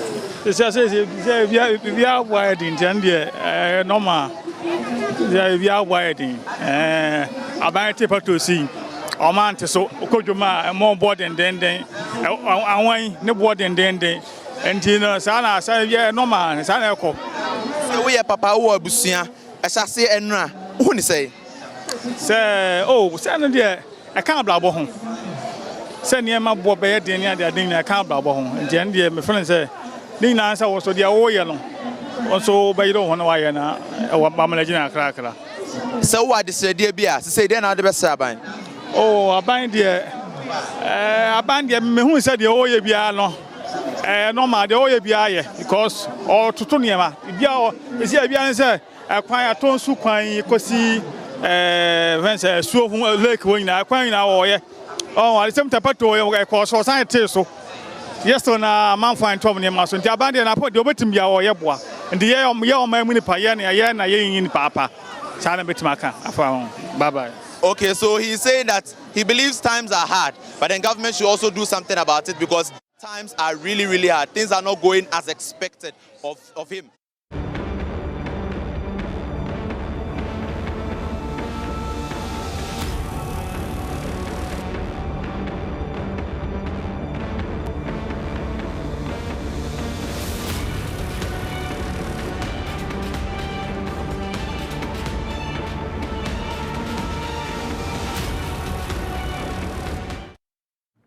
Welcome back on the AM show. It's been education, education, education today. We've spoken to Education Minister Yao Osei Educhum, Dr. Educhum. And we've also had that interaction with Dr. Fred Chey-Asamoah, Director General Commission of TVET. But we'd like to find out from you what your thoughts are on where we find ourselves on that spectrum. We've had our own problems with education. Some of those interactions came to light in the interaction with the Education Minister. We also have TVET, and I'm sure you had some inspiration, at least, when you saw the footage that we put on and interacted as well with Dr. Asamoah. What is your thinking? I saw some of you sending messages when the live feed was streaming. You can share your thoughts with us before we wrap the show. 0302-211-691. 0302-211-691. What do you make of the discourse that we've had this morning, both with the Education Minister and with Dr. Chey-Asamoah? Call in, share your thoughts with us on that number at the bottom of your screen. 0302-211-691. For me, from where I sit, and like I mentioned to him, and it's a good thing Dr. Asamoah mentioned that we were at least replicating part of the German and Swiss examples, but in our own context. We have Abendao on the line, our first caller. Abendao, good morning. Yeah, good morning. How are you doing? I'm very well. You never disappoint, do you? Oh, yeah. Thanks. Also say good morning to Dennis for me. She'll hear that, most definitely. But anyway, I want to make a suggestion to our educational system. It is so bookish. And it's so what? Bookish? Yeah, it is too bookish. Okay. Yeah, reading, grammar. So as maths, English, science have been made compulsory, especially our second cycle institutions, I think that we should also add agriculture to it, because every part in Ghana, we have vast land that we can farm and get a lot of money, but because it seems the educational sector, they don't see that, and that's why they have not inculcated, and we are basing on other subjects. Meanwhile, even no matter how rich you are, even agriculturalists can also be richer than you. But we pay more attention to the other sectors or other subjects more than. Meanwhile, agri is the backbone of the economy. Okay, thanks. Very important points you make, Abendao. Thank you so much for calling and sharing them. And you know, he said something that I found very interesting. When you go to the United States, yes, now tech has taken over. There's a whole lot of a storm. I was just reading a story talking about the fact that a quarter of the world's population was on Facebook at a point in December. That's what? Some 2 billion people. So tech is big in our world, but agriculture is really, really big as well. Some of the richest people, wealthiest people, and we have not got it right. But when you go to the United States, when you go to Brazil, some of the wealthiest people in these places are actually farmers. So we can get it right if we are able to streamline the system and get people who want to go into it and invest in infrastructure, in the equipment. But we're not doing that, and by so doing, we're not creating the wealth we could create. We have Kwame on the line. Hello, Kwame. Hello, Ben. Good morning. What are your thoughts you'd like to share with us? Good morning, and good morning to your viewers. I would always want to talk about the schools of shame when it has to do with education. It's good. I enjoyed your discussion with the TVET director and all. But I would want to ask him, is it possible that students from Bandai, students from the north, can get access to these facilities? How possible is it for students who are lying by their belly, writing, can't even understand the instructions of an exam? How possible is it for them to have access to all these fanciful structures? How much will it cost for us to provide them with this furniture? How much has it cost us to install all these fanciful structures, what are our priorities? Is it our priority? Is the objective of this government to get the less privileged educated, or just to Ben? I always cry when I call on this same topic about getting the furniture of the children in Pandai. And I would want to state here, all the spokespersons of the Education Ministry, when they come up, I don't know how they make of this, but if they don't want to take that matter up, we as citizens are ready to provide Pandai schools with furniture. Because the people that we put in power to do these things are failing us.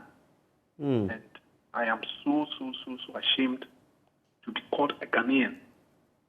Let me ask you, Kwame, you heard from the Education Minister today in that very insightful conversation with Bernice Abubeidu Lanza. When you listened to some of his responses on some of these, did you get any comfort from them? Well said. In the first instance, I would really have appreciated that the minister himself would be on top of that issue. It wouldn't have just been a topic for JoyNews investigators put it in the public before they give attention. And I would also have loved to hear decisive steps. How many desks are being sent there? When are the desks going to reach the students there? These are decisive things that a minister should just say, and it's done. We all know that is how his role as a minister is carved out, and that is how his authority was defined in law. So I was expecting to take much comfort in him being very decisive. It's a problem in the north. The students are lying on their belly and they are writing examinations and we expect them to pass. It's not possible. It's not possible. Teachers are not even having desks to sit on to teach. It's not possible. So when and how many desks are going to be sent there so that the same team of investigators can report back to the Ghanaian public that the money that we are paying these public officers to do their work, indeed, they've really done their work. Right. Thank you so much, Kwame, for Thank you very much, contributing. And let's give the opportunity to others as well to call and share their thoughts. But in respect of Pandai, we were talking about 7,000 desks. That was the deficit. And we heard from the Education Ministry saying they were going to send that number to the Pandai district in the northern region. We'll keep tabs on that, which is our duty to you, the people of Ghana, especially as we've exposed it. We will definitely follow up on the situation and let you know what happens from there. We have time for a few more calls if you are minded to share your thoughts with us. If you would like to do so, the number is still at the bottom of your screen, 0302-211-691. We have Michael calling from Sunyani. Mike, good morning.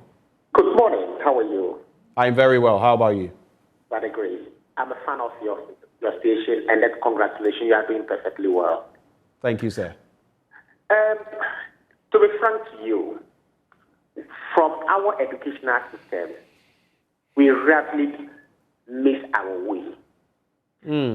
When this government came to power and then started to introduce the free education, it's a wrong priority. You say free education is a wrong priority? Education at the second cycle is a very good program, but it should not be for all the secondary schools.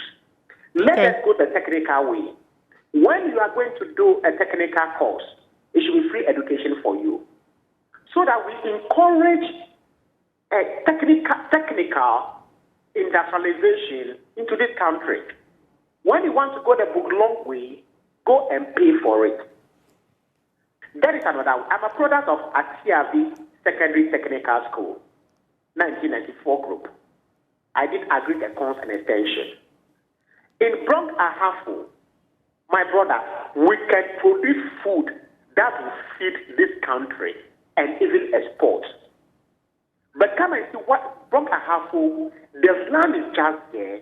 If you just drop corn on the floor, it will germinate.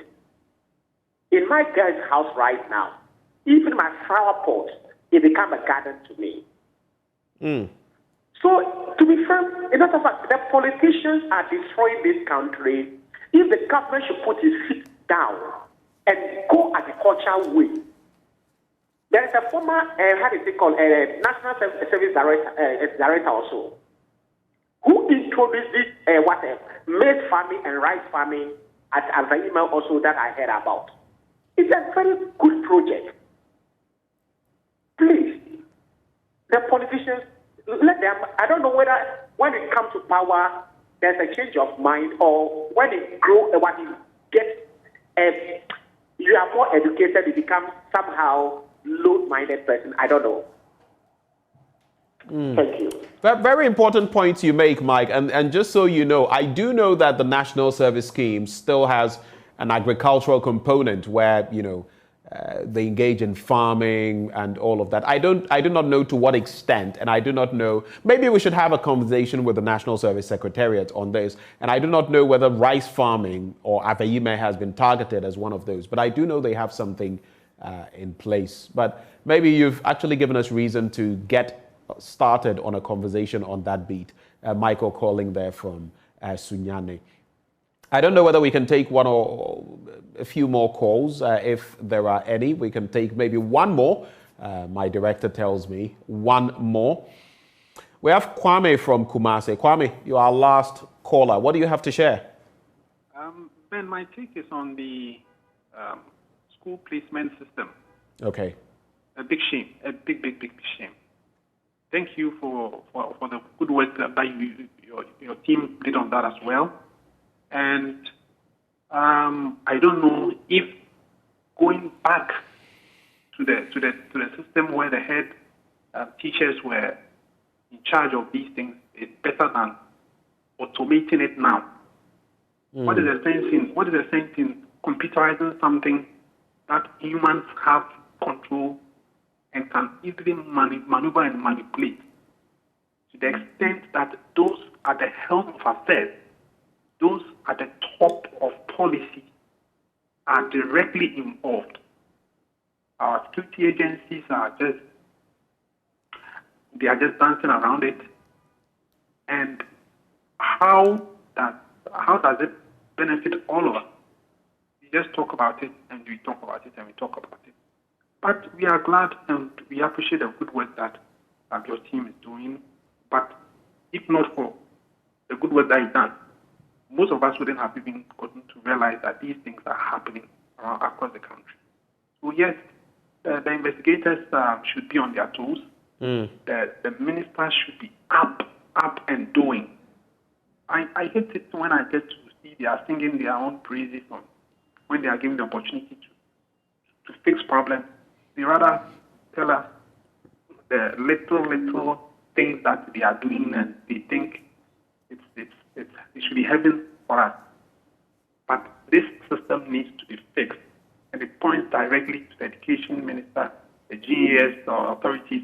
They should fix it and give us solutions. We are tired of whatever is happening. We need answers.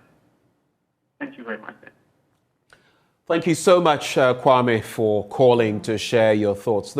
This actually happens to be my most favorite part of the show, because you get to tell us how you feel about the show, the discussions we've had, and what you want leadership to do. The good thing is most of them watch this network. And so when you call in, you actually get to speak to them through us. And we're grateful to be that medium. Before we wrap and bring you Joy News Desk, we all know water is life, and Awake is premium purified water treated through a strict purification process to ensure that every bottle on the market refreshes you better. We have the perfect sizes for all purposes and occasions. 330 ml and 500 ml bottles to fit your pockets and bags, 750 milliliters for the heavy drinkers and 1.5 liters for those who always want more. We also have more. Our 19-liter jars, bottles are ideal for homes and offices. All you must do now is drink Awake Purified Drinking Water wherever you go. So choose a bottle of Awake Purified Drinking Water today and get quality hydration. Awake Purified Drinking Water, one for life. Remember, for every bottle you buy, an amount is donated to the National Cardiothoracic Center. It's another quality product by Casapreco Company Limited. For bulk purchases, just reach out on 0262 351 251. This advert is FDA approved. And this show is definitely approved by all of you Ghanaians. Thank you for watching. On that note, from Bernice Abubedu, Lanza, and yours truly, we say thank you for doing the watching, but stay with us. Don't go anywhere. Joy News Desk up next.